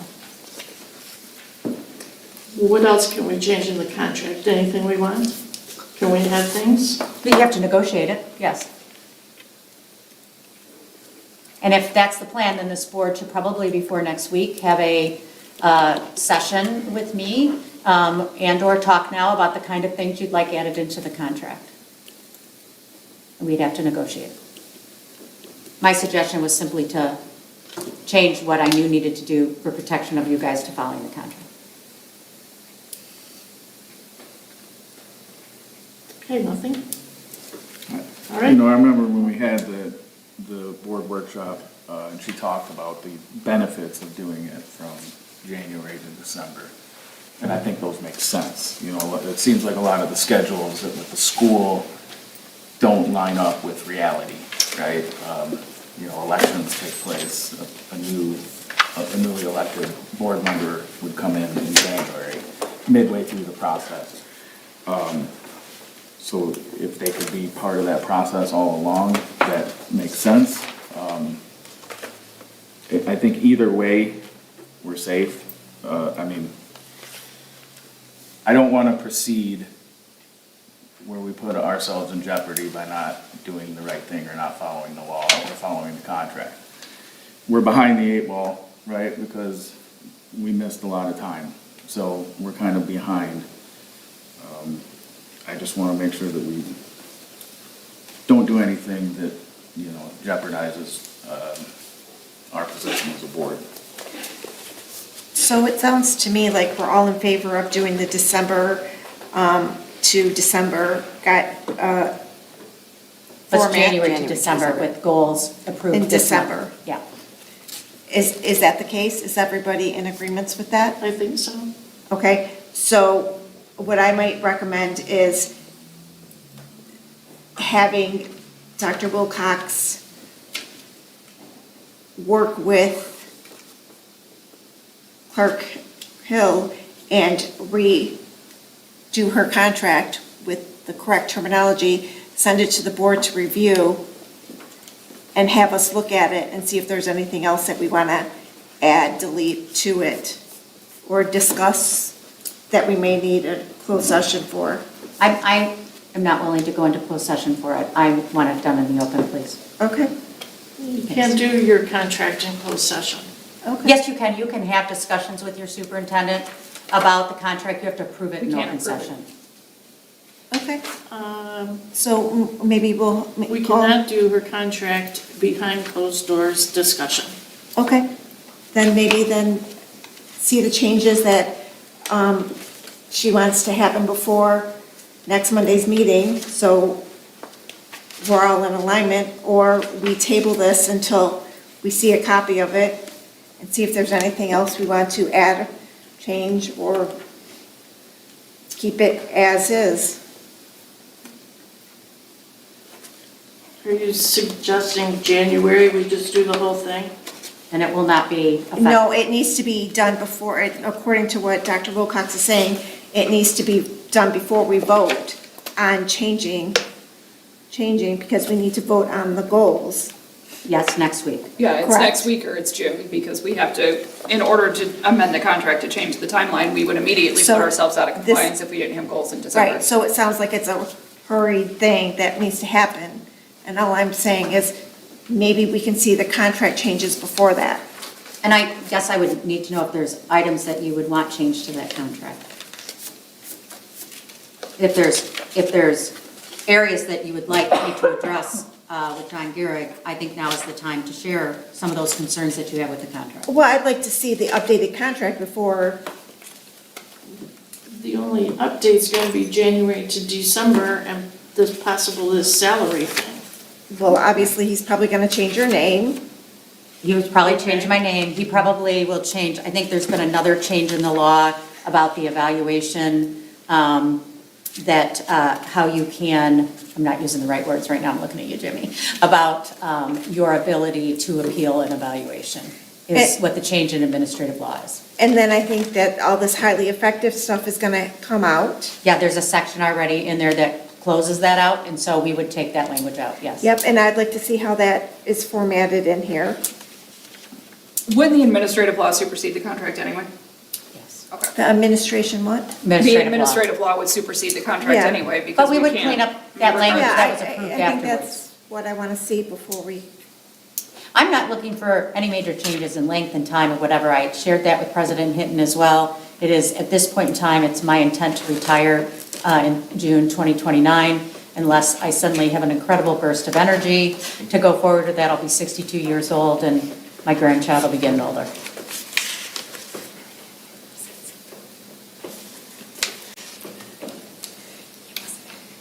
So is that it? yeah, so I think we just need to, Please reach out if you have something, but we should kind of run it past some conversations, because it kind of has to go together. Then the next piece is, if that is all right, are the goals that I tried to talk about, the things that we have going on, which is very huge. I think we are already feeling it, strategic planning, which I sent out, all that information to all you guys with the meetings coming up. You're not needing to attend all of them, but the strategic plan goal is completed by June 30th, which would be my mid-year evaluation, and then the strategic components, which will be done by cabinet by August 1st, and then conduct quarterly reviews in September or December, which would put us back on the track of how we used to do it when I first came. And then cybersecurity planning, this is pretty much the process that the work we'll be doing, is complete an assessment of current practices, which actually is happening this week, so we may have that sooner. Participate in monthly meetings, support the development and implementation of a disaster recovery plan by December 2026, and support the creation of a district-wide patch management process by December 2026, which is, it may be done sooner, just depends on those monthly meetings. And then the policy transition, right, we are currently doing the board first reading next week. Then the administrative procedures will be done by June by our cabinet, maybe sooner. And then we have to align all the student code of conducts. Then we have to go back and correct all the handbooks that we have in the district. So the student handbook by August 2026 and the employee by December 2026. And then the financial strategies and improvement that the district audit completed by October 30th, 2026. Support the procedures and collaborate with ISD and board-appointed consultants, providing quarterly reports March, June, September, December, and to support the completion of negotiations for groups beginning in February 2026 and provide quarterly negotiation updates to the board. And I didn't know if you have other areas that you would like to see. I have a couple. I really want an enrollment committee. I've been asking for one for 3 years. It was, and a couple different things I saw, why students are leaving, why they're coming, what can we do to help keep our enrollment or improve it. Also, see if we can increase the number of students that live in district and attend our schools. None of these are directly student, there's no like, we had that beautiful presentation today, no improvement goals, no behavior improvement goals. I just would like to see something student related. So normally mine is big picture pieces for that, and then a part of that, that's the strategic plan will have the student-related goals. So 4 is pretty heavy. Would you like to take any of these out as part of your assessment, because you would like me to add the enrollment, which I believe some of those conversations are coming with our work with the ISD. We're working right now to try to break that up for enrollment and inside Power School. So I actually have been working on some of that, Debbie, but it's on top of all of this, you're going to have to wait for us to get it going. So we could try to say, have an enrollment committee by June of 2026, once some of these other things get completed, and then that can be part of that strategic planning and potential bond conversation as well, like all of that go together. Okay, I can put it under there. Pull it under there. And I'll put this other, and I'm going to rewrite, I'm not going to call it enrollment, I'm going to call something underneath enrollment, and then I will add your request about doing some kind of study or survey. I need to get the right words for it to assess those, why they're coming, why they're going, and why people in the community. And we can do that, just depends on if we want to take on that cost. I think Mr. Sobey mentioned some organizations that do those community surveys, and you may also want to do that with a bond if you choose to do that when you finish your strategic plan. So it's a survey that could go all as one in the summertime as you're addressing that, or the fall. And my only other comment is, I think board-appointed consultants / facilitators. Okay. Anything else, guys? The only thing that I see that's, is the finance, ensuring a timely completion of the audit by October 30th. That's by law, we have to have it into the state by the 1st. I would like to see that October 1st, so we're voting at it in the October meeting, instead of all just waiting and. I don't know that I can control the auditor's time periods. We're going to have to go out, and so I think as much as I'd like to have it that early as well, that's really going to depend on our auditors and their workload and who you determine to go with, because you have to RFP it out again. Okay, because when I had my conversation with the auditors, they were still saying they were waiting on a lot of stuff. And because I know that our finance department has been working very hard to get things in on a timely basis, I feel that October 1st, they should be able to have everything to them if it's closing in July 1st is your first day into the new year, right? Mm-hmm. So June 30th? I don't know, I have to look at them, because all I can do is ensure that it comes on a timely basis. That would be then me pushing them to get their items done and talk to the auditor. This year, UHY was available to come out for the first 2 weeks in September, so there's no way we could have had the audit done by October 1st. And we don't pick that time frame; it's really based on their availability. So not knowing who we're going to have next year. Are they doing pre-audit work beforehand? Just for 1 day of pre-audit work. Okay, So they don't come in December and say, let's do a quick audit of the first 6 months of the year. And you'd have to pay No. for that. I mean, that to me is a cost benefit because you're doing a lot the first half of the year instead of everything all at once. Well, if we have to RFP the audit, we can put something like that in there, but without knowing who I would the have auditors to are. look, I would want to seek additional guidance from our attorneys centered around doing that and speak with our auditors as well, because I feel like I'm not an auditor, and so I would want to understand that, but we certainly can take that to them, Heidi, and ask that question. But again, I think that August 30th date it wasn't on time the year that I was here, that when the business office left, and that's all we can promise. We can put October 1st, but I can say right now, loud and proud, I don't control that. The audit firm is going to based upon when they come in. And yes, there were some things that weren't done, but we hope that those things will be different this year, given the fact that they'll have a year under their belt. But I can't guarantee that some other thing's going to happen. But again, goals and evaluation is about improvement, so. So maybe if we can just put by the October board meeting? Sure, let's do that. Now, don't try to change the October board meeting to October 1st. No, it's mid-month. Just being funny. Is there other things that you would like to see for organizational goals from the superintendent?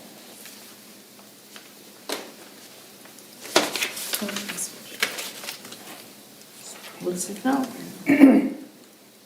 Then the other piece is a request to pay the $3,000 that is done for the evaluation. It has to come to the board, and so my request is you're going to have to pay it, so I'm requesting that we pay that $3,000. Wasn't this supposed to be paid in June? Nope, there's no time frame for it.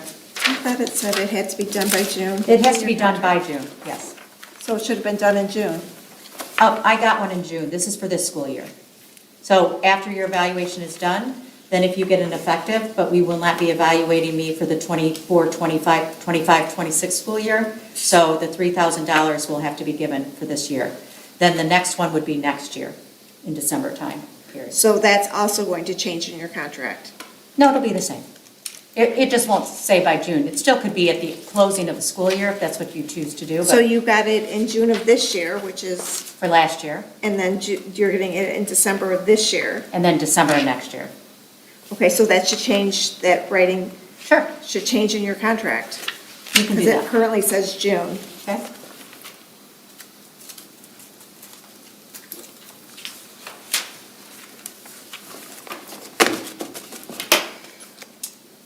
All right, are we good?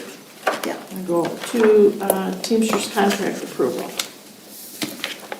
So we met with the team. Well, we got to move it because we are asking for you to approve this tonight. Yeah, it's today. Oh, Approved to what? Sorry, it does say approval. to approve it. A motion to approve the contract. The Teamsters. A motion to contract. approve the 2025-26 Teamsters contract as presented. Support. Okay, so we did meet with Teamsters and we were able to come up with a tentative agreement. That's why we're asking you guys to approve this. This would be a 3% pay raise for the staff on their salary schedule. And then reclassing a secretary, the one that serves at the preschool. She does have additional responsibilities than the other building secretaries, and she is a 12-month employee. The only building secretary is not a 12-month employee, or that is a 12-month employee, I'm sorry. So we would reclass her to a 1A from a class 2, right? Yeah, but I want to clarify, our high school administrators, Oh, or they are also- secretaries I'm are sorry. also 12 months, so I don't. My apologies, yes, it's not yeah. the only building one, but she's another, she's a 12-month employee that would be reclassed into a class 1A. She does have additional responsibilities that she does throughout the year. All of their enrollment for pre-K, GSRP, all of those duties is completely handled by our friends over at Webster. So those are just the two changes that they asked for. And they will be paid, if you approve this tonight, they will be paid on Wednesday or Thursday, whichever, when their This time comes in. payroll, so that would encompass all of the back pay for them from July 1 until now. So they've been waiting patiently for this. Is that from June forward? Yes, July 4th. July 1 forward. So what are, because Dr. Wilcox made a comment that our high school secretary is also 12 months. What is their class? I Are they- believe our principal secretary is a class 1A, The counseling secretary, no? I don't think the counselor's separate, the principal secretary. The principal secretary is class 1A at the high school, and the counseling secretary is a class 2. So the principal secretaries that are in class 2 on the chart you gave us, all, those would be all the other The schools? other buildings, yes, the 10 Oh, here it is. building And secretaries. who is the receptionist? Who is, how many? We don't currently, I mean, the position exists, but we don't. It's one of the have it. positions we actually eliminated in our cost savings. Okay, That's out here. Yes. Yes. Yes, and So- that position is currently filled when individuals might have a workman's comp and can't be in front of kids or something. We have them come over here, and right now we've had somebody for a little while that isn't able to go so back in that's the the classroom. only receptionist position is that one? Yes, that's the only receptionist in the Just- district. Okay. So we wouldn't really account for that because it's not really It's not accounted in the cost that a we gave to you. full-time employee? Right. Okay. It would be a full-time It's just employee, but existing they're not on being the, paid for that. It's existing on the salary schedule in case. And hopefully someday we can have that position back, but while we're still under the 5%, that's not our recommendation at this point. Though we love having somebody up there. Couldn't that go under the security grant? Because she's the first person in that you see when you walk in the building? I don't think so, that would be supplanting. The only reason I think we could put the SROs in that grant is because they've been in another grant, and so I think we can bring that over to security. But it could be a consideration, Heidi, because they haven't given, according to those positions, or the security grant, that was not under the legislature to do the supplanting or what have you, and so we'll see how that comes out here in the next month or two. Okay. Okay, roll call? Whedon, Yes. Ricky, Yes. Becker, Yes. Fortress, Yes. Barbois, Yes. Hinton. Yes. Motion carries 6-0. If I could just put a little piece in there real quick, I believe we'll have something on GSRP next week. So that is my hope. We're in talks at the moment. Okay, next up is non-union salary schedules. So this is the central office salary schedule. This is recommended by MASA that all districts adopt a defined salary schedule for their central office personnel. This just really is a protection for the central office personnel in their time of retirement. Currently, MASA has filed against the ORS for challenging the use of what they're calling the normal salary increase formula, which is just an arbitrary formula that ORS invented, sort of. It's in some of the background. So that they determine how much of the administrative salary can be counted towards their final average compensation for retirement calculations. I provided some background on that, of what's going on right now, and this is a recommendation by MASA. And I'm going to bring a little bit into that. Each district has their own salary that they do based upon your salary increases. I want to say I believe that would not harm anyone in this district, as we've always had the same amount as our teachers have had, and you guys have been really good about being equitable across the board, but we need to not take a chance. The encouragement is that the board would project out like a salary schedule the next several years. I didn't think you would do that, so that's why we wrote in a 0% increase for next year, and that when those come up, we would redo the salary schedule again and have board approval. I think the key is board approval.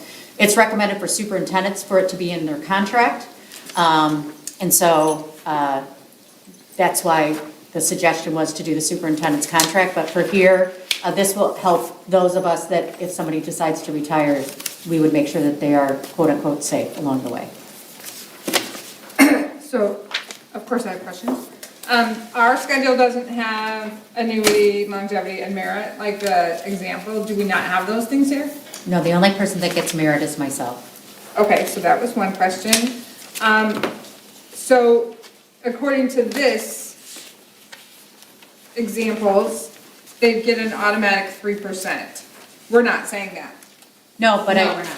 it was recommended that that's how you do it across the board, and then each year you approve the actual salary increase. That makes it a little more appropriate for our staff. But I didn't think that I would get you to that point to agree to put the 3% in there for the next couple of years, but that's really what should happen for them. And then when it comes time to do their contracts and approval, then you would approve if it's actually going to be 3% or not. So, but if it's written in there, wouldn't we have to pay the 3%? I think we could certainly have in the motion next week that this will be addressed before July 1st of each school year, so that hopefully we'll have negotiations done or what have you. That way, so if you put the 3%, you're probably a little better off for our people, but that's why I put no percent increase, and then we would just do it. I think we could put wording, we could come up with wording to make sure that it realizes that you have to approve it every year. Just like we don't necessarily give steps to our teachers every year, but we redid our salary schedule in order to do so, right? Sometimes there were freezes, that would be the same concept. Okay. Let me see if I wrote anything else down. So this, then regardless of actual increase, would just provide the protection of ORS assigning this random, take the superintendent increase and Yes, double in it general, to.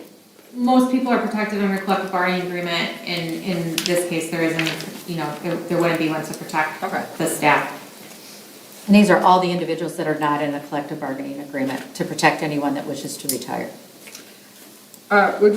So they would take that as an actual formula instead of the arbitrary percentage? They would look at what our actual salary schedule is Okay.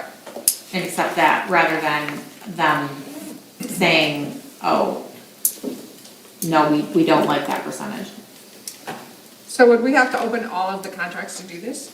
Because we're putting a salary schedule. There's no salary schedule for, this is the individuals that don't have one, so it's just for like our bookkeepers, account payable, their positions. This just sets this up as a salary schedule, and you would want to improve it to actually what it is each year. I put the 0% increase on, because what we could do is when you determine what salary increases would be for the 26-27 school year, you could then just assign a new one for next year. But I'm saying this salary schedule then does not go in their contracts? They don't have, no, they don't have contracts in the same way, no, so it doesn't go into theirs. No, it just provides a formula for retirement calculation Yeah, according to the lawsuit background that's The here. important piece is your superintendent contracts, which is really what they were going after, and then they ended up grabbing other people in this lawsuit, because oftentimes superintendents get large raises, and so actually what this law does is encourage superintendents to leave, to make more money somewhere else, because you plateau out. So if you wanted to give somebody a $50,000 raise, right, then that $50,000 raise would not be what they would get towards their retirement. And this was in Illinois as well, where people would get 20% bumps at the end of their careers, teachers and everybody, and then it would inflate what the community is paying on retirement to individuals. So this is their way to protect that for the taxpayers, which I'm not saying is wrong, we just need to settle that in. And this group, we're awaiting their Merck conversation because they've requested to form a union as well.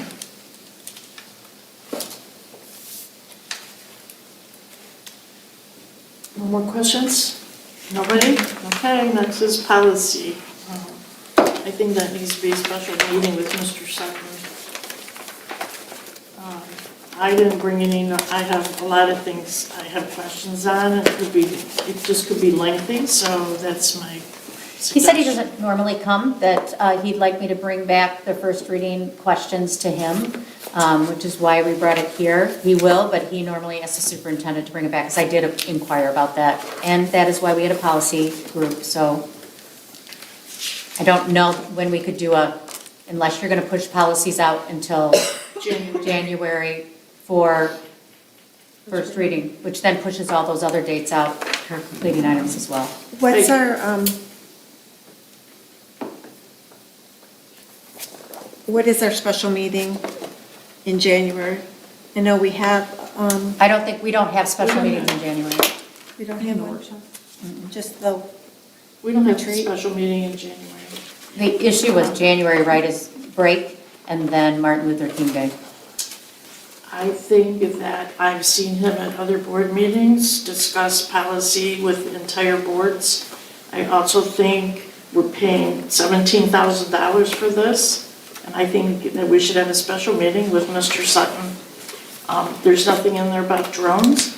There's nothing in there about flags, because it's a big controversy over the rainbow flags. There's nothing in there about concussions.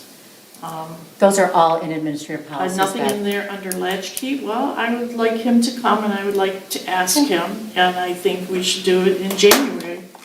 So I would don't know what suggest anybody else thinks, but February time, for the February special meeting, if you approve that, because January, there are many meetings that are occurring, and I think that would be pretty difficult to fit in another meeting.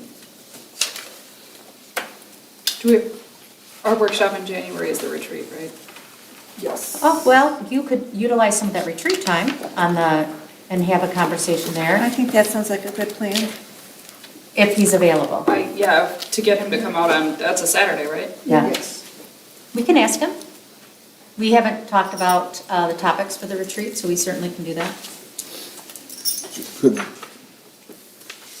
Could we, in the meantime, whatever questions we have, Bev clearly has questions about things that are included or not included, we could compile this stuff and give it to Dr. Wilcox and maybe communicate it to Kevin, because maybe there's something around it, maybe there's answers to these questions that we can get moving on this, because I think the policy is important, and I'd rather not slow it up, even in the superintendent goals, it's policy transition. We had the committee to do this, and we put in work, so just a thought that maybe we can find a way to move forward with what we have, and then if there are things that we find that are lacking that need to be amended, maybe that's a possibility. I would be happy to take everybody's questions and combine that, and then get that to him and get those answers back to you. And in the meantime, speak with him also about being able to come on the 10th. That would keep him better prepared and evaluate. Oftentimes during our committee, as you know, you had questions, and he's like, oh, that's a good idea, and he would circle back around. So I certainly could take those to you if you get them to me sooner than later. Because I would imagine that he will go on vacation, so maybe by Friday, if you could get questions to me, would that work? How about Saturday? Saturday, not Sunday at noon? But Well, I'm if going to be I'm around here on Sunday, Saturday. so you can do Sunday at noon if you would like, and I'll get them to him. And in the meantime, I find just got a out. lot to compile. That's fine. And if you want to copy them, or come in and have them copied so you don't have to rewrite them, we can pull them off your stuff. Well, nobody could probably read my writings, but. I was a teacher, I certainly can. But if that would work for you, I'm happy to do it that way as well, because we're going to have to combine them over anyway. There's not, so if we're getting these by Saturday, there's no expectation that he's answering these by Monday's meeting, is there? No, Okay. we would Pushing pull it this up. off and Okay. put it on January and ask him to come January 10th to have the conversation. in front of Okay. Well, at least give us a week to compile our questions, then I think Friday, my week's already full. I'm just worried, I say Saturday or Sunday, I'm just worried then the next week's the last week before a break, and He's not he's a gonna do parent, that. and my guess is he's doing something for the holidays with his family. And so then you might not get it ready by the 10th. So I was just hoping that I could get it out Monday. Maybe if you get it to me by Saturday or Sunday, I could have it to him on Monday and give him a little time so he can put this behind him and not worry about break as well. And me too. In working with him, he seemed very receptive, and a Yeah. lot of times when questions did arise in the committee meetings, he had an answer right then. Almost immediately. Yeah, so he knew, a lot of this stuff has come up in the past, so hopefully it's not, too sticky of a process and that we can move it along. But I'm confident that we can get the answers we need and move forward. Okay. Sounds like a plan. Buildings and grounds, Camp Hazel Woods.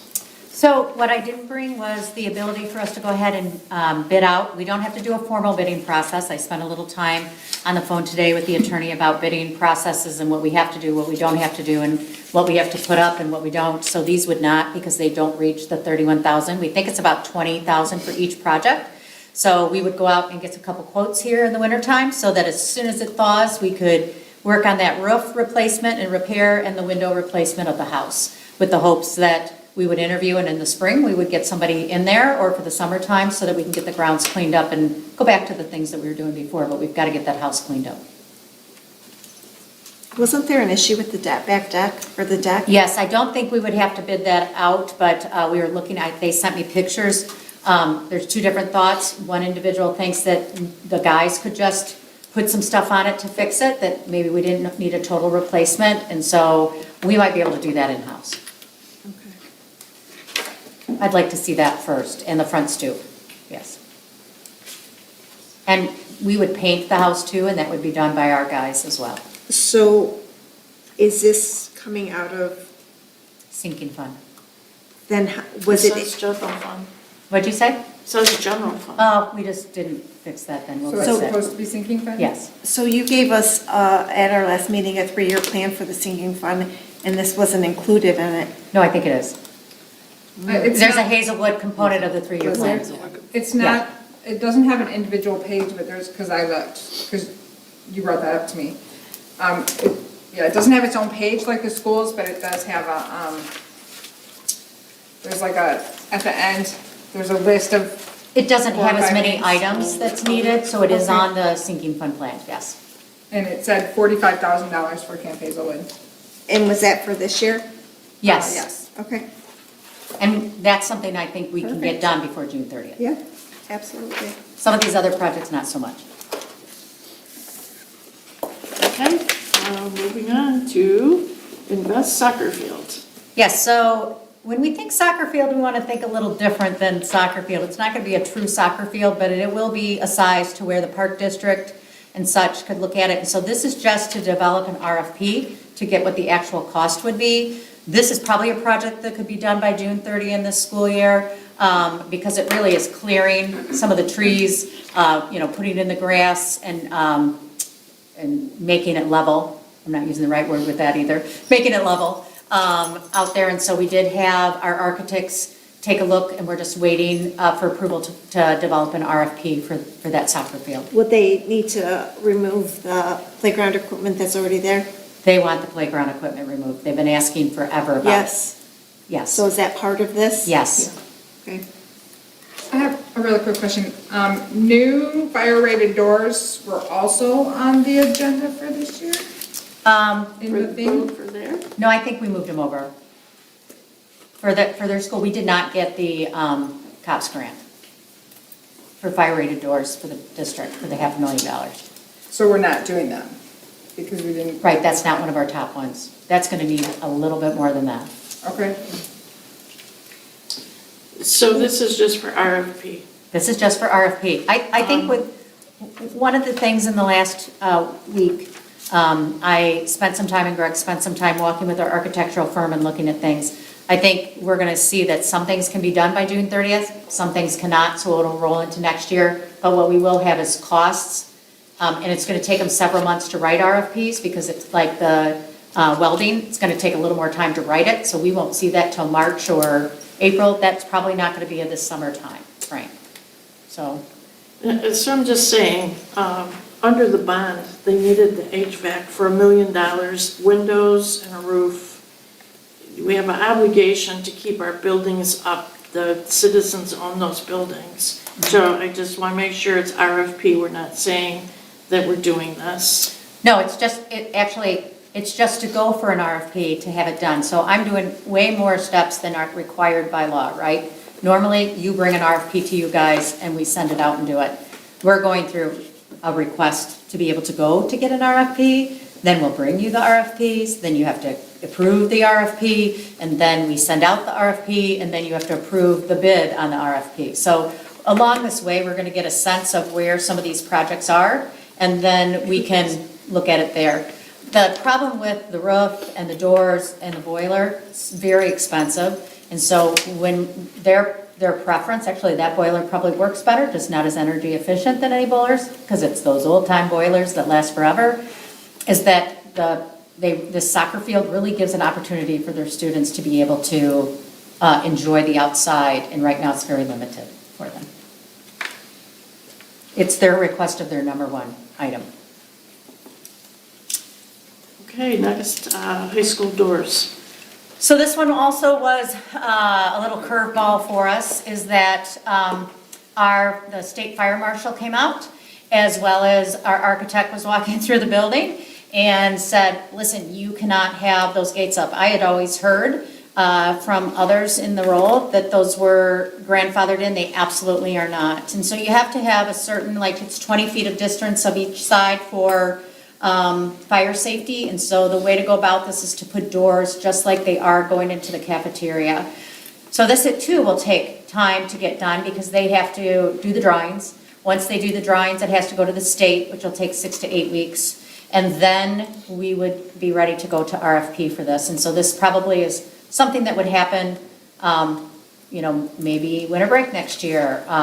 Maybe it'll be faster than that and the state approves it and we can get in. Maybe we could do 1 or 2 this summer and move forward. I think the most important piece is when you walk in the athletic door there, where you're gonna have somebody stand to the right, we would lock down right after the pool, so they can't go down into that area. So if they're there to swim, they could walk up there, or they could walk into the basketball game, but we wouldn't have people trailing down into the aux gym unless we opened it. The other one would be to the left when you walk in, which is that larger hallway, and it again would put a locked door there so that they can't go in. This isn't as expensive as the project as it sounds, but you have to go through the state to do it. How is it safer than the gates? Well, the gates, If they're gonna be because you can push in, because you lock this way. So when I walk in, they open, so if you're caught in the hall running down, they have to open that direction for fire code. But going this, they don't have to go in those halls down there. So they have a fire exit going out the back door. And the gates lock you in and you can't get out. So that's the issue, is that if you were locked in those halls, you can't get through, and that's the fire code violation. Trust me, I've had it over and over again, walked the buildings again to have the conversation with our architects, and the fire marshal has mentioned it several times, is my understanding that I'm finding out, and so we had to take the gates down. So the lock would be on near the door? Nope, on the other side of the door. So if I'm saying, you're right. I can push it open. If I'm standing at the crossroads where there's a guard, I can push the door open? Opposite, you can push the door open from the hall. Like Which if is you're the- standing at the art room and you had to leave, Right, You ran. well, you could push out to go out the back door. Right. okay, that's what I was just And like, this way- well, if they can push it open, then there's no Or point in you're having in it the there. small And then gym. you would protect that piece that people can't be wandering in your halls during that time period. There's also an additional place that we're talking about, which is where it was right by the media center, and right before the media center, right after the showcases, right in that area. And that would not be a fire hold door, that would be one that could be pushed open, but it closes that and their fire escape is out the front door. The conversation I had is, so we originally talked about potential plans down the line of making that media center the main office. And I said, how would that impact it? And he said, nothing at all. That's like a perfect piece for it to be right there as well. So it gives some extra layers of protection for people not running in the halls when you have events going on in that section. And so, and maybe also when kids are at lunch and they're not supposed to be going that direction yet, and they may find their ways down the halls when they're not supposed to, but you open it up right before the lunch period is over. So is that part of this too? And Yes, isn't that all three of hallway? those. So those 3 areas? Oh, fourth is the one going down by the pool, or pool lockers, that could be shut off as well. Oh, so we're gonna put one there too? There was a gate there, Yeah. yes. So I don't know that we would do all 4 at one time. We might pick the most important ones for time periods and then do the other ones in the following year, but I think it will alleviate some of the strife that the administrators are having with those gates down, because we've grown accustomed to them. But remember, I took the gates down for fire safety here when we first came, but I was told that that was not an issue there, but it most certainly is. Okay. So my question is, we were holding a grant, we're waiting for a grant for 41 doors for the high school. Can you put that in there? We did not get it. Remember, we didn't get any- we did not get okay. the COPS grant this year. So I think we got it, the 2 years before, and so we did not, they announced it in November, and we did not get it, unfortunately, and we'll So- write again. We'll write Okay, it you again. said for invest, I thought maybe we got some of it and not all of it. Yeah, no, we Okay. didn't get any of it. Okay. So that will include, well, they're gonna have to build a wall type thing for the doors to fit into, like the cafeteria. They're not gonna build the hard piece around it, though I asked him to develop one that's going to be not, you can go plywood or some of that more solid things like you have in the cafeteria. And I said, we want it solid because we want it to last. We don't want a half of a job done that's something that could be broken down. We want solid so that it lasts a long time. Our high school's in great shape for the structure. It's the roof and the air conditionings that aren't. Okay, the emergency purchase of the mobility controller, and I thought we wanted to motion to. Please, yes. I'm sorry that Approve didn't. that. Yes, we're Do asking we? for approval. Okay, we need a motion for this one. I move that the Board of Education approve to submit is that Yes, a 470 to go out for bids for the networking equipment needed? support. Okay. So we're having some internet issues, and some of it has to do with our end-of-life issues with this controller. And so there's 3 items that I think Brad mentioned to me that need to be replaced. So this would go out for bid, and then hopefully we could purchase it in April, and/or if we're allowed, and we would seek legal guidance from the attorney I was with now, is could we get it and then pay for it after April? I think we have to kind of see what the legalities are around that. So we need to get it out there and use our E-rate funding for this. So it's going to be, if we can't get it earlier, we're going to have a long haul until April. So he's asking for 3 separate items, not just a control arm or mobility controller. Correct. Oh, I didn't see you there. Thank you. Yeah, What that's is why I an Aruba changed it for Central? the subject to be emergency purchase of networking equipment and not just controller, because it's a controller, the firewall, and Aruba Central, which would allow us for easier access to manage the networking. So what is an Aruba Central? Aruba Central would be, for us, like right now, if we change the Wi-Fi password, we literally have to go and touch every single device and update the password on the device. Aruba Central would basically be a centralized location or a centralized platform that then we could allow people to log in with their Google credentials or some other form of credentials instead of having to go and touch every single device. Okay. Do you know how old the one is that we have? The mobility control we have is around 7 years old, and then in technology world, that's when they start reaching end of life and end of Got our support. money's worth. Yeah, Well, and the E-rate makes a difference. And Yeah. that's what we're trying to capture here, is not have to spend the dollars outright, but to get us to the E-rate amount, and they'll pay a larger percentage of it. So if we buy this before April 1st, they don't pay it? That's right. So this is to do the E-rate bids that are already going out. We're not purchasing, you're not approving any purchase. This is to go for bid. I hope the bid takes a long time. Well, there's time plan, as I said earlier, right, that there's time periods that we would go through, and we would share all of that information with you if we could do it earlier. Okay, I have another quick question. You said our firewall is not, I should have highlighted. yep, We need to increase our firewall size? yes. So the firewall that we currently have is not suitable for the size of our district. When we got it, it was my first year here in the district, and yes, we were one-to-one on devices, but we weren't so heavily utilizing one-to-one in the classrooms that much, and where everything now is based on, everything's online now, from most of the software and the curriculum that's used in the classrooms and stuff. So we're undersized on the firewall right now. Because I would like to see our district, and this is just putting it out there for the university here, less one-on-one devices, because tons of studies are coming out right now that test scores plummet, because I don't know if the kids don't learn as well on one-to-one devices, but I'm looking to see, maybe look down the road.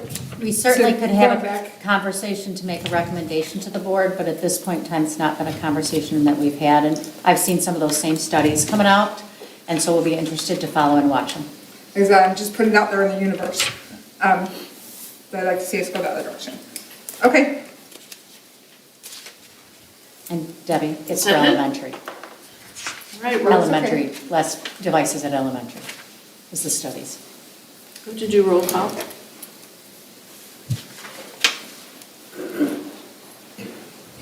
yes. Ricky, Yes. Becker, Yes. Fortress, Yes. the Brown Boys, Yes. Hazel. Yes, motion carries 6-0. High school CTE classroom. I think I've already given you that update. We're not going to have the RFP by next week. I think I had high hopes, and John's like, no, Amy, it doesn't work that way. So it's going to be a little while before we see that RFP. So that won't be on That this will one? not be on the agenda. I wanted to give you an update, though, and I think we did already. Okay, the next is the high school abatement approval. So we need a motion. Please. I make a motion to approve the abatement removal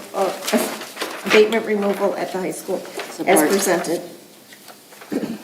So I think actually the memo is missing for this, and you just see the carpet. It's not that. Actually, what happens is Nova already has the RFP out because it needs to be done over break. And so this would be approving of this. We don't know the cost yet to abate, but we need to get it done. It's 2 classrooms, and then this is the cost only of the tile. And I apologize for missing that memo. We did it. We did do the memo. It's just not up there, but we do need it approved so that we can get this done over the holidays. So it's asbestos? It's asbestos. Are we putting tile back down, or are we? Yes, covering- because we're not pulling up all the tile. We're only pulling up the area that no, we are putting tile back down. Okay. Yes, so in the classroom, we're putting the tile back down, and then in the trainer's room, there'll be tile put down. And so it's all being put up. It'll be encapsulated. That's really the big cost, right? And I did check with our attorney. It really just, Nova just needs to put it out there as a representative. We really didn't need pre-approval from the board, so, because Greg told me it's already out there. And I was like, oh, but it needs to be done over the holidays. So this cost tiles, and you'll bring to That's- us later the cost of the abatement? After it's done, yes, because it's an emergency. Right. Yeah, No, I'm yeah, just- Yeah. Of course, we'll let you know. Okay. Or you'll find it in the bills, Debbie. I probably will. Okay, roll call. I'm sorry, I didn't hear who supported. I did. Thank you. Fortress, Yes. Ricky, Yes. Eaton, Yes. Becker, Yes. the Brown Boys, Yes. Hazel. Yes, motion carries 6-0. Next is the facility assessment. Yes, so we don't have the cost yet on this, but we will have it for next week to go ahead and get that assessment and conversations. We need to move on this sooner than later if we think we're going to get a facility assessment done by June. So we do not have to go out to bid. We have our architect, and so there'll be a proposal that'll come to us to bring it in line with King Scott, which is the architect that we have been using for our items. And so I'm looking forward to seeing what that cost is. It's cost by building, and then depending on the size of the building. So we have 2 other architects. We have the TMP and the Partners in Architecture. How come we're not getting RFPs from those people or using them instead of King Scott is used for everything? That's because they are used for everything, and so then you would move them into helping you do your bond. They would move you into helping you make that assessment. One of the firms we don't use and have not used due to the timeliness, and then the other firm, we certainly could get that, but King Scott has been he's approved, and they've been our provider that we've been using more because they're locally and very responsive. They just did that beautiful building in Longfellow. I'm just not fond of King Scott since they promoted a $150 million bond. I think he should surely know our buildings if it's the same gentleman, but. Now you have to, Okay. Bev, you have to go back in and redo an assessment. And I want to remind you that the state did an assessment only of heating and items, and it was 119 million without talking about programs and items that we had. So I love that he's a Hazel Park graduate, though he's not going to be around in the near future. He's already retired part-time and moving on, but I found them to be very supportive across the state and very active in being innovative with schools. So how much this cost last time when we had it done? You It was know, I only asked for that to 18 be months. pulled the other day, and I don't think in the midst of everything I got it. Yeah, I did. So I'll have it for you on Monday. Yeah, because I would kind of like to see how much it was last time and see if it's something that maybe we can get a proposal on, if it's a high dollar amount, to see what TMP has to offer. And I have a quick question. Not This- TMP, but Partners in Architect. Oh, I would just ask, let us bring that, and if I can reach out to them to see what a proposal would be, but Yeah. our preferred one is Kingston. So this was in our, this is a 5-year facility assessment, 2025. No, that's just the name of the file of where it was pulled, and that wasn't taken off. That's So- not, the facility assessment was done in 2021. Okay, so this says 3-year facility assessment. That's our projection of the things we would do over the next 3 years. That's ours, not theirs, So not architects. an architect did not make this. We did it. No, we did it. Okay. Off of the items that your 2021 schedule had and items that were done, and then input from the buildings about what they felt was the most important thing for them as well. And then prioritize what we think we can do.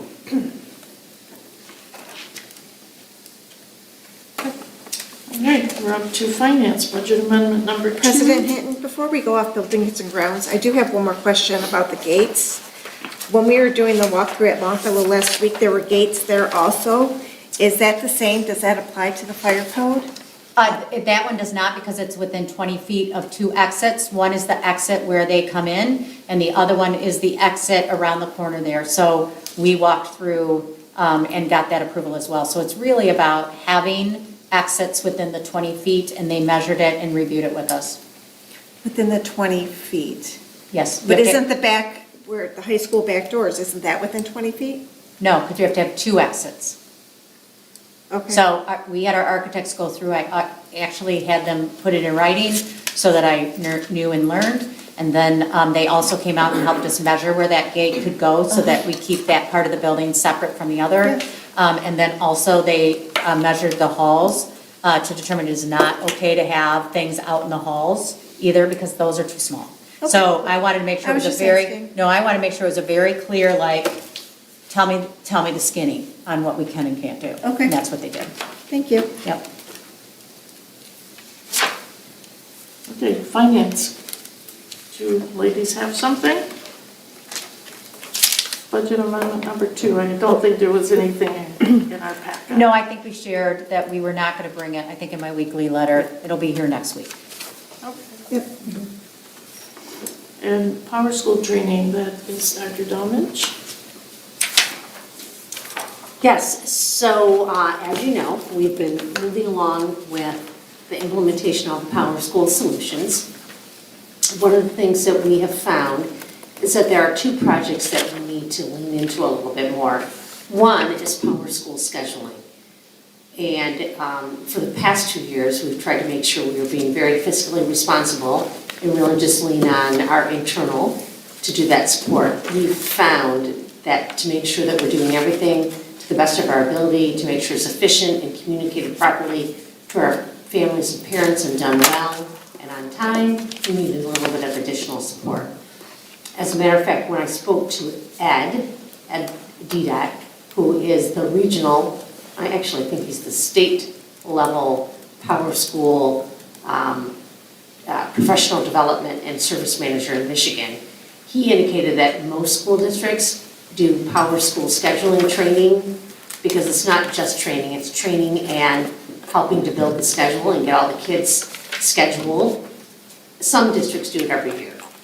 So based on our past experience and really trying to make sure we support it internally, we do believe it's time to get some additional support. The positive news is that we do have the ear of someone at a state level for Power School. And initially they came back with a quote of $15,000 for Power School training. And I told them that that wouldn't work for us, that we had to really rethink that. And so they came back with a 25% reduction.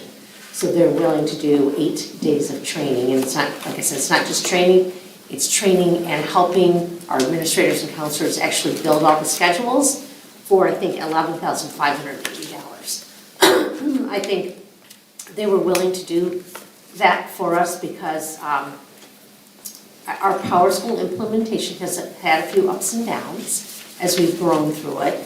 And when we were at the Mesa conference, because there's always a lot of good learning, but there's always good connections, Dr. Wilcox connected with this individual, talked about the needs that we really had in our district to further support our implementation. And ever since then, he is meeting with us every week and willing to support us with that reduction. In addition to that, one of the things that we found is that we really need to be transitioning to something called incident management, and I'll explain that in a minute, and observations. Incident management is where we are required to track any sort of discipline types of things that happen in our schools. Currently, we use something called log entries. While that's helping us make sure we meet state requirements, incident management is a much more robust, comprehensive system. In addition to that, there's a piece that goes along with that called observations. And observations allows our teachers to log directly into PowerSchool, log any incidents or situations they have in their classroom in one streamlined system. Last year, we tried to utilize something called behavior support in PowerSchool, and it was a little bit of a bumpy implementation. So we would like to move to observations and incident management because it's more efficient, it's clearer, it's going to give us more robust data, and it's going to make sure our systems are streamlined. To do that, we have to have some more support hours. They just got back with a proposal in the amount of, let's see, they just got it back to me.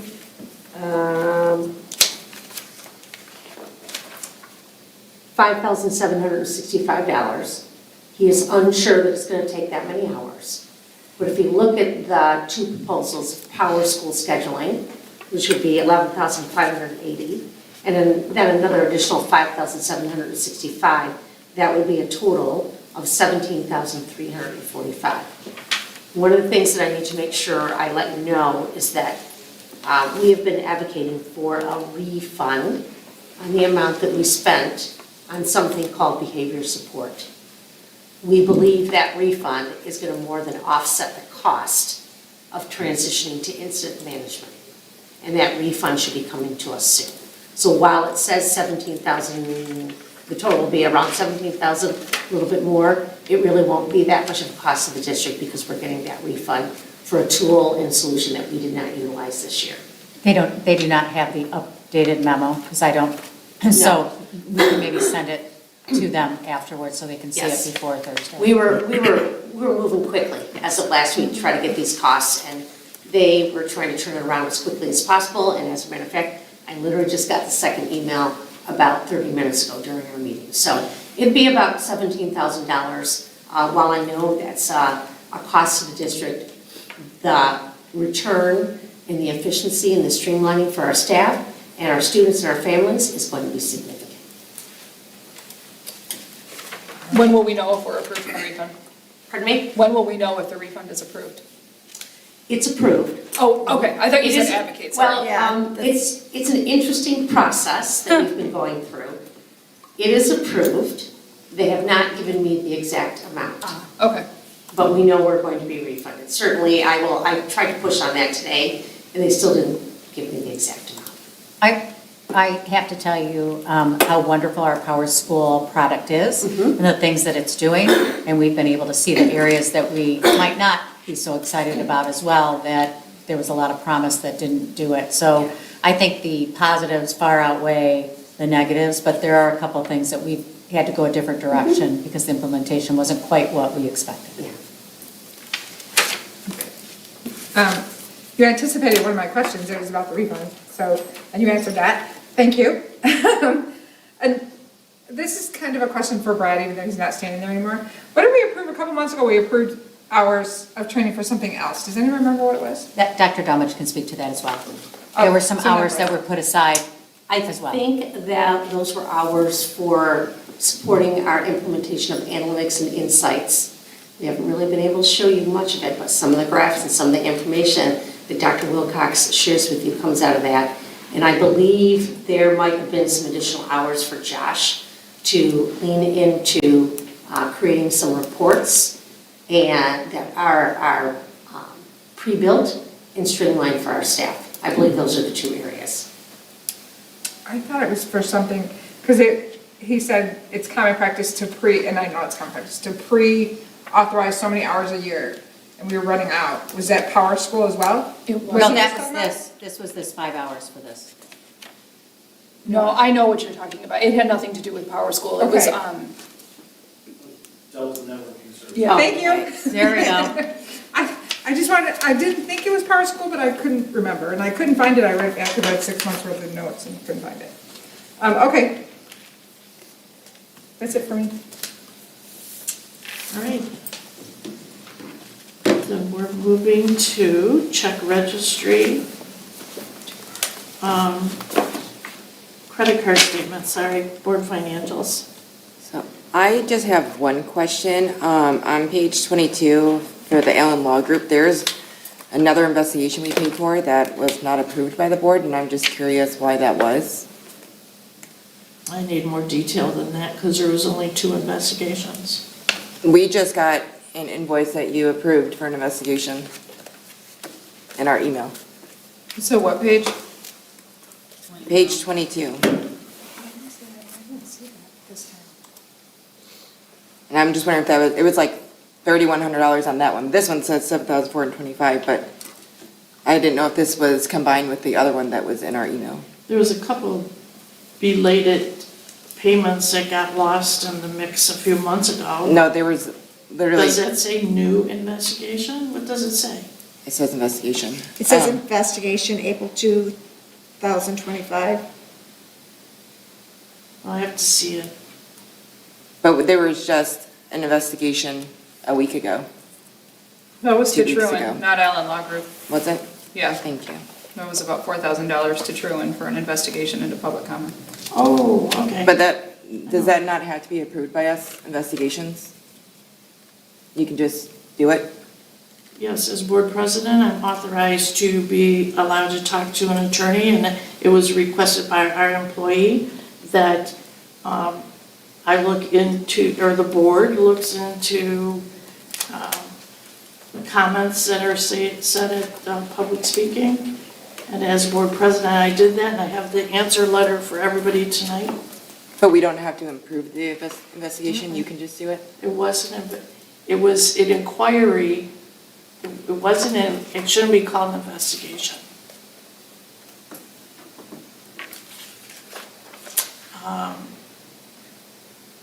It was a request. Let me look, because I wrote something I was going to read, and I decided I would read it, but now I think I better read it.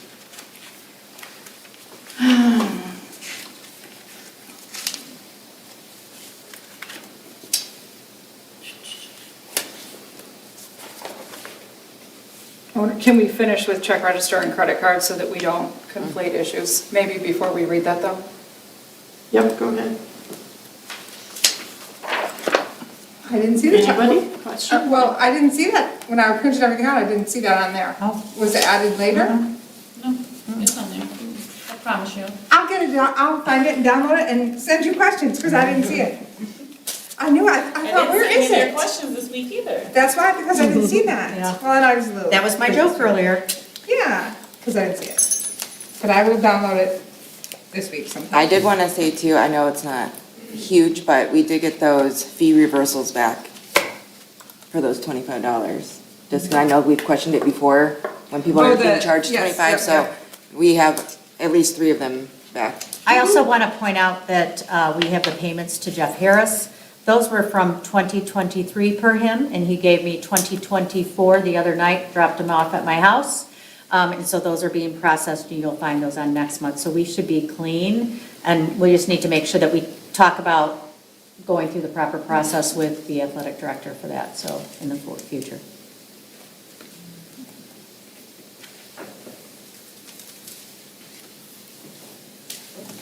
Are we set with that? Okay. So, let's see. First Amendment right, freedom of speech. Following the meeting on October 30th, our employee, Dr. Wilcox, wrote to the Board of Education regarding comments made made by a citizen when they were addressing the board in public at that meeting. She requested a review by our legal counsel regarding these comments and that a letter of warning be sent as it was a breach of peace. I contacted the attorney, and from what I told him, he didn't think it was a breach of peace. However, a person's First Amendment rights, freedom of speech, is very sensitive. He said the person was entitled to due process because the accusation was very serious. This Board of Education is a government body representing the citizens. We cannot censor or punish speech because we disagree with it. Court rulings consistently held that government bodies cannot prohibit speech simply because it offends, antagonizes, or harshly criticizes the official in charge. Supreme Court Justice Thurgood Marshall said the government has no power to restrict expression because of its message, ideas, its subject matter, or content. There was no violation. There was not a breach of peace as defined by the Michigan law. The comments fell within the scope of speech protected by the First Amendment. And I have the letter for everybody, unless you want me to read it. No, but did he also address my request to see if a warning was able to be sent? But I also had a request due to threats that were shared with me in the spring that I wasn't privy to, that I sent as well, and resent the email that was sent to the Board of Education last year requesting that as well, No. which was brought to my cabinet. No, this was a freedom of speech inquiry. It's very sensitive. This board is not going to send any warning unless that person is disorderly, swearing, throwing an absolute fit. This is a government body elected by the people. Now, if individuals here feel worried or threatened, they can do it personally on their own. But this board is not going to restrict somebody's freedom of speech, and that's what this was about. It wasn't about anything more than that. And as president, I am allowed in the bylaws to contact an attorney. I'm not going to call 6 people to say, here's a story, our employee asked me to do this, what do you think? And then 2 people say no, and some person says yes. It's not how it works as the president. I don't have authority to hire people and go out and make promises and spend money and say, oh yes, we'll do that for you. The bylaws. The president may consult with the superintendent or legal counsel prior to bringing an issue before the board. So I consulted with them before bringing that here. And I followed the directions of our employee asking for a request. So that's what it was. I think you could just pass those out, you don't necessarily. What's that? I said, I don't know that you necessarily have to read that. I have it for everybody. I don't want to read it unless they want me to read it. No, I'm good. You're going to give us each a copy? I have copies for everybody, yes. Thank you. Okay. Other than? So, this is embarrassing. Other, we're up to grants. Okay, we were just sharing the MDE Invest Tutoring and Transportation Grant that's there. We have several schools that are under regional assistance. That would be Invest Advantage and MCA, and so you'll see MCA and Advantage coming through. I believe MCA I just signed the other day, so that one will come next month.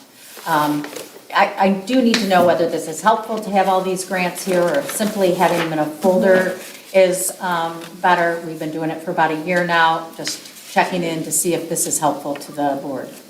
Did we get this grant already? Yes, that's all we're presenting to you is what we received. So then I had a question on it. The 33,000, we're not getting that. No, that is directly to supporting practices that invest. So these regional assistant money is in districts that are cited by the state, or buildings that are cited by the state get to write a direct plan to try to improve. I believe before I was here, that happened to the junior high, and you guys got some direct money set for Hazel Park Junior High. I think in 2013, 2012, before I was here, you did the same thing. You added those extra classes, the times of the day changed. That's what that is. But, okay, so this really has nothing to do, this whether it says we got it or we didn't get it, really has nothing to do with us, you're just telling us? Well, no, we are oversight to them. It comes into the district and we're obligated to spend it appropriately towards the items in the RAG assistant grant. And so we will send the receipts up to the state and get that money back as we expect it. So yes, Invest is one of our schools. We are, it's not a charter school. It is one of our schools. Those are our kids. So then, the question is, they had questions about the tutoring stipends, not the transportation part, the stipend part. And it didn't, can you give us an update on where that stands? Well, they Does it say approved that- this. They approved, They the grant approved the has written. transportation. They approved the transportation portion. So this is tutoring and transportation, and they're given $12,823 for, if you look down here, transportation for Fridays for tutoring. And then that takes the bus driver and all those individuals as well. And then I don't know, I have to look back down here further. This doesn't look like the contract we have. I thought they approved some tutoring as well. They did. They It said, did. good afternoon, Connie, that better. That's what I was questioning. I think the other part of you have to look at the other one and take a look, the tutoring and transport again, and you can see, no, we just uploaded the same one twice, which is why you have questions. We need to correct that. So the tutoring stipends are $33,900 and the tutoring transportation is Yes. $12,825. Yes, we'll correct that and send it out to you over the weekend, because we're not going to bring it for the regular meeting. Okay, that was my question. Yep, because I it's just see why it's informational. confusing, thank you.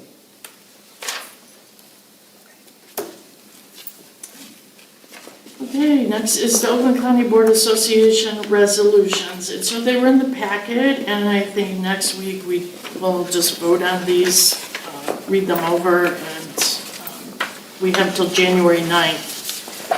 So I didn't check the calendar, see if we had a January, if we would beat that date, so I figured we should do it next week. Yeah, they requested we did as well, they sent it off to us. The school choice resolution. So just a reminder, this is the time that we have to do school of choice in the December timeframe to make sure that we have this for next year. And so this will be brought forth to you next week. Okay, what's next? Organizational documents. Yes, so January is the organizational timeframe, and so we will not have a committee of the whole. And it was recommended, I was able to meet with April, and it was recommended actually in that meeting that you do it several months ahead of time, so you're talking and having conversations around what you're doing. And so in order for us to make sure that we have things on here, we just printed last year's and put the information on here with any changes that you anticipate having, so that you've had that conversation ahead of time as a board, as a whole, and that we have it ready for you in the January meeting. Okay, our bylaws say the board shall conduct an organizational meeting annually during the month of January. During the annual organizational meeting, the board shall elect its officers for the coming year, establish the schedule of regular meetings for the coming year, and may conduct any other business it elects. So we can have discussion next week, whatever, but changes can be made in January. Yes, so and April, maybe you might want to speak about the fact of talking about it ahead of time before it comes to the meeting, so it's ready. Or Heidi. I was there also, and they did recommend that we follow our policies and bylaws based on what they said first. He said it's sometimes common, not all boards do it, but you should follow your policies and your bylaws. So there wouldn't be a point of bringing this up at the next meeting because we're We not would voting, not. we're not voting on it there, so. We wouldn't, it was, the recommendation was that it be presented ahead of time just for purpose of review and discussion, so that if there were changes that we wanted to make or things that we wanted to review prior to the organizational meeting, there was plenty of time to do so. Okay, so this is, Not the calendar, this is Just the organization. okay, then I'll stop. Just the attorneys, and if you foresaw that, you wanted to change anything, then we have it prepared. We also then have any information that we need about the auditors. Obviously, we're going to go to bid this year. I think we have to go to bid, so we'll have to take that out. Go to bids, let's go to bids. For new auditors, if we want. The new auditors, we're going to have to Oh, go to yes, bid. we do want a new, I think. Or the same auditor, but we have to get bids. Yeah, you have to bid it out. And when would we do that? January timeframe, we'll start looking at that. We wanted for them to complete the single audit first, which is, hopefully will be completed before we go on holiday break. I think that's what they were shooting for. So that's what we have to do there.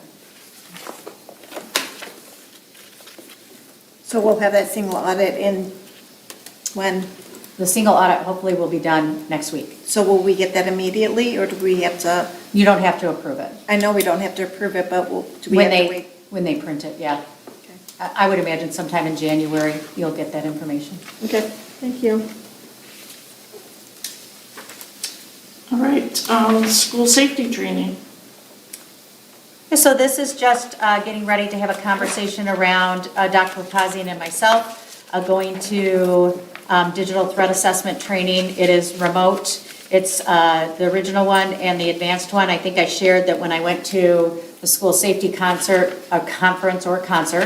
that these were the areas that are up and coming around when you're doing a threat assessment, to really taking a look at what's happening digitally. I think I shared some information of what we learned. And so I think this is an area that, as we lead the group, we would probably want to get to be trainers of trainers, but at first get this information first.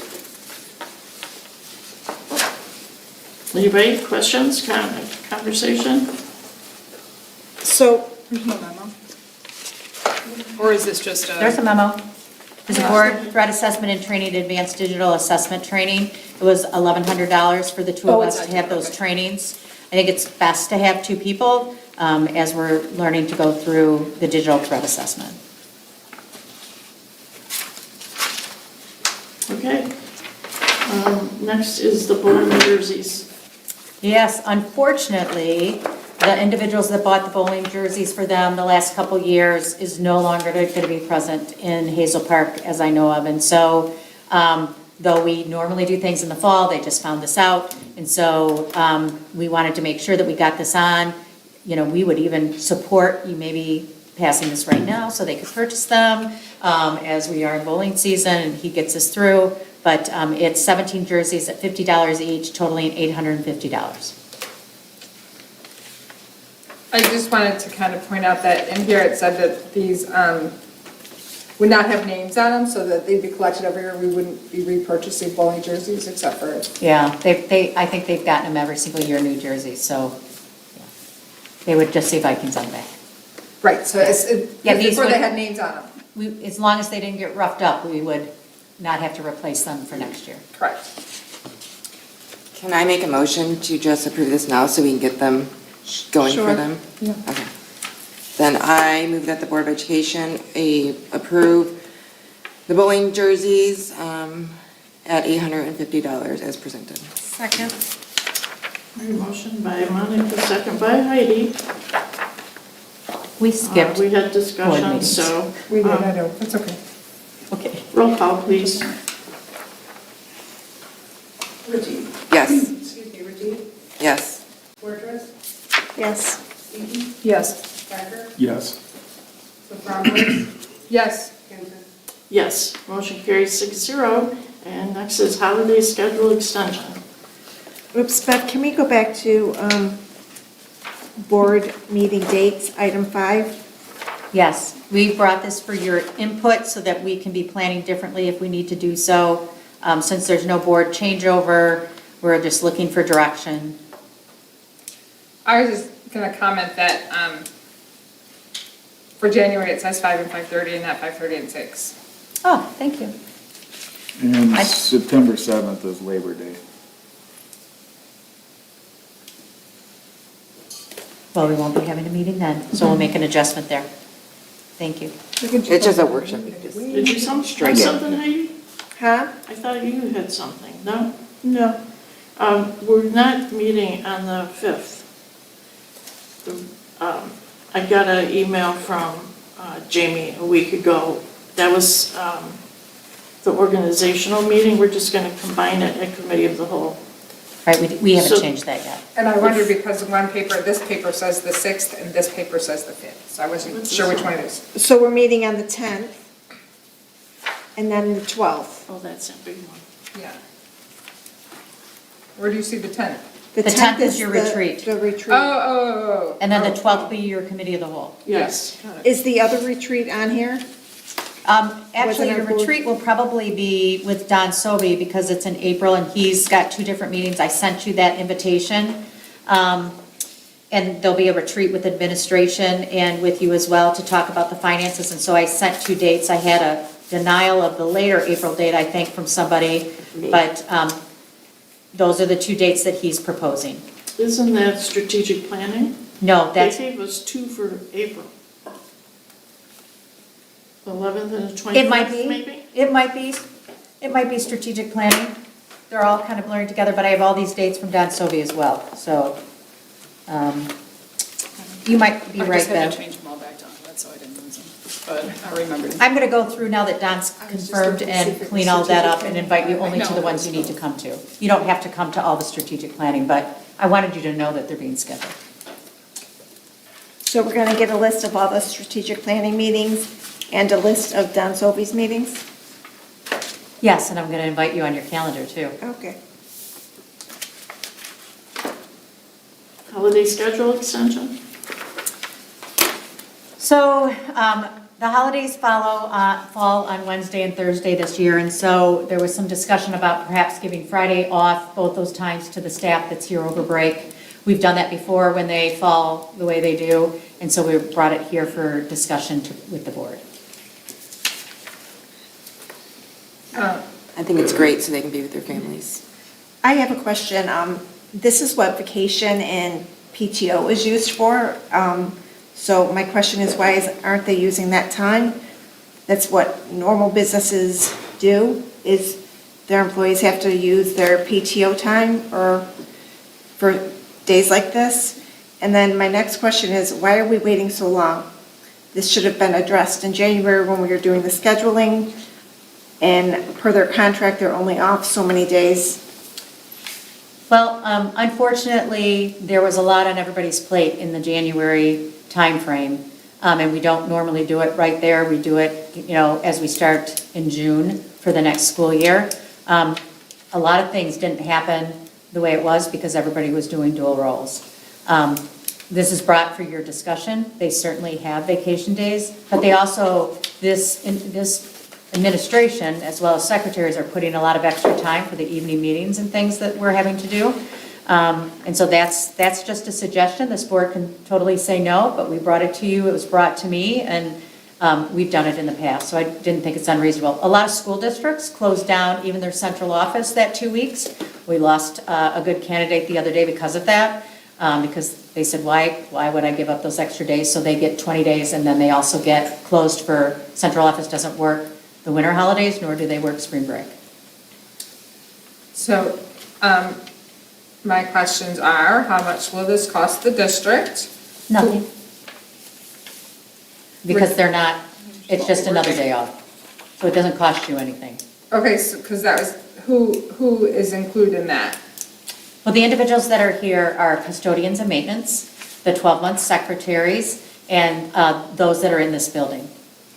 So the the enrollment secretaries up front, SIS, technology, the business office, our community reps, all of these individuals have been putting countless hours in the work that they're doing. And so, it's our suggestion, we've done that before. If the board does not wish to take that forward, it's up to you. Right, I just wondered who is included in that, because do we have to open contracts to give them extra days off? No, we do not have to open contracts to give them extra days off. They will gladly be happy about that. If we don't give them a day off when it's in their contract, that's when you have a grievance. So I don't have anybody's contract with me, but in their contract, do they get paid out vacation time, unused vacation time, and sick time? No. Paras get unpaid sick time, but they're already off this time period. they're the only ones that get paid? If they don't, so if they don't use their holiday, or if they don't use their PTO time, they lose it? Well, we have sick days, no, they carry over. Sick days carry over in education. So our days, except for paras, they carry over, and so if you have a long-time illness or what have you, then that carries over for you to be able to do it. Vacation, the only people that have vacation are our custodian and maintenance. Our 12-month secretaries have vacation time. Our central employees here have some vacation time, so it really is just the board deciding whether or not they'd like to give an extra day to the people, because Wednesday and Thursday are the days off, and then it would bring them back in for Friday, and then they're back off again. So if they have vacation time, do they get paid out at the end of their contract? The only person that gets Or paid out vacancies? is myself, and paras get sick days paid out. I'm the only one that gets paid out.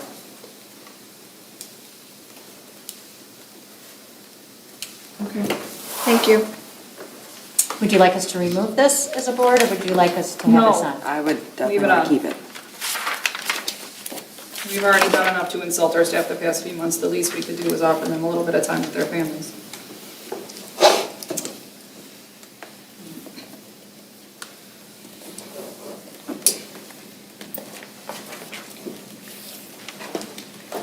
Okay, we're up to public comments, and there isn't, and it doesn't have board member comments on here. I have something, but anybody want to speak? I do too, if you don't mind. I just wanted to mention that I know that there is a couple of holiday concerts coming up for elementaries. I know Webb's is Wednesday, Hoover's is on Thursday.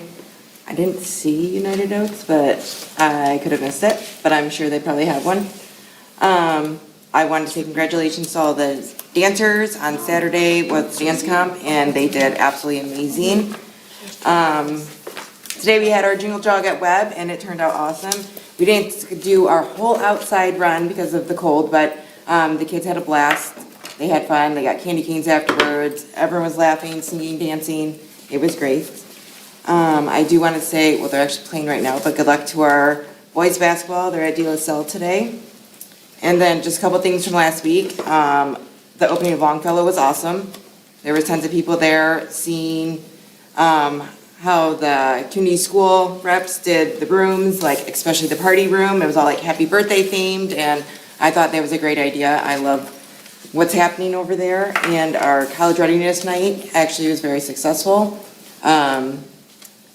We probably had 80 at least to 100 people probably there. So that turned out great. Anybody else? Okay, I'll read what I have, but I also, the pictures of the jingle jog was awesome. Those kids were having a blast, and they were freezing, and their coats were wide open, and their faces were all red, and they were having a great time, and cold does not affect kids the way it affects us, that's for sure. But it was evident what a great time they were having. I went to the dance competition also, spent about an hour there, and the talent of those girls, it's just phenomenal. It's phenomenal. If you haven't ever went, you should go. You can tell it takes hours of practice for what they were doing. All in sync, all doing the same move at the same time. It was very, very good. So this is what I wrote. It's just sad what's happening with social media and meetings. So I've given a lot of thought to what's been happening at the Board of Education meetings over the last 5 months. It's disheartening. On top of this, a distruthful podcast loaded with false information was posted on social media discrediting 4 board members in order to protect the superintendent. My response is simple. I recommend you check out the school transparency page on the district webpage located by clicking the mitten. There are 3 years of budgets listed. You can judge for yourself if the superintendent has been fiscally responsible. You will see ending in June of 2024, the district had a 0 fund balance, creating a deficit. I think this truth is important for the citizens to know.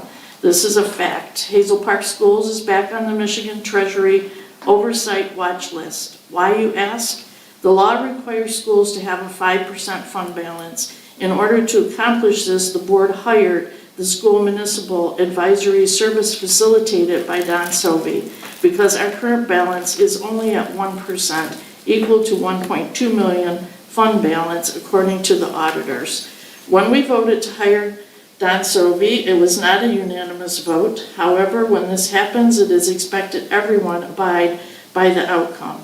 It is important board members do not and should not undermine their fellow board members, and they certainly should not insult or embarrass the person who was hired to help us, as this happened at the last meeting. I came across the strategic plan for 23-24. And the one thing under resources, the number one thing was to implement zero-based budgeting. All of a sudden, it's taking everybody's time, and they don't have time when the board voted for zero-based budgeting. We didn't get it off the ground because our auditors quit, our finance director quit, and so we couldn't get zero-based budgeting going. And so now we have somebody to do it, and all we hear is the reasons we can't do it and the complaints that we can't do it, and it's just really sad because we don't have that fund balance, and he deserves some respect. He didn't, we put him in that position. And I just would like everybody to cooperate and get along on it because he's not going away. He has a contract and he was hired. And so that's it. I want to know, are we meeting at the high school? That's where we usually meet because of, I think we recognize the athletes. We were not planning on doing so, and I'd like a copy of that because I believe my board president just said that I did not spend fiscally appropriate. And I also, so that is Okay, I a, will give it to you. Okay. Motion to adjourn. This way. Support. Bye. we should be, that's, you violated my rights there, Belle.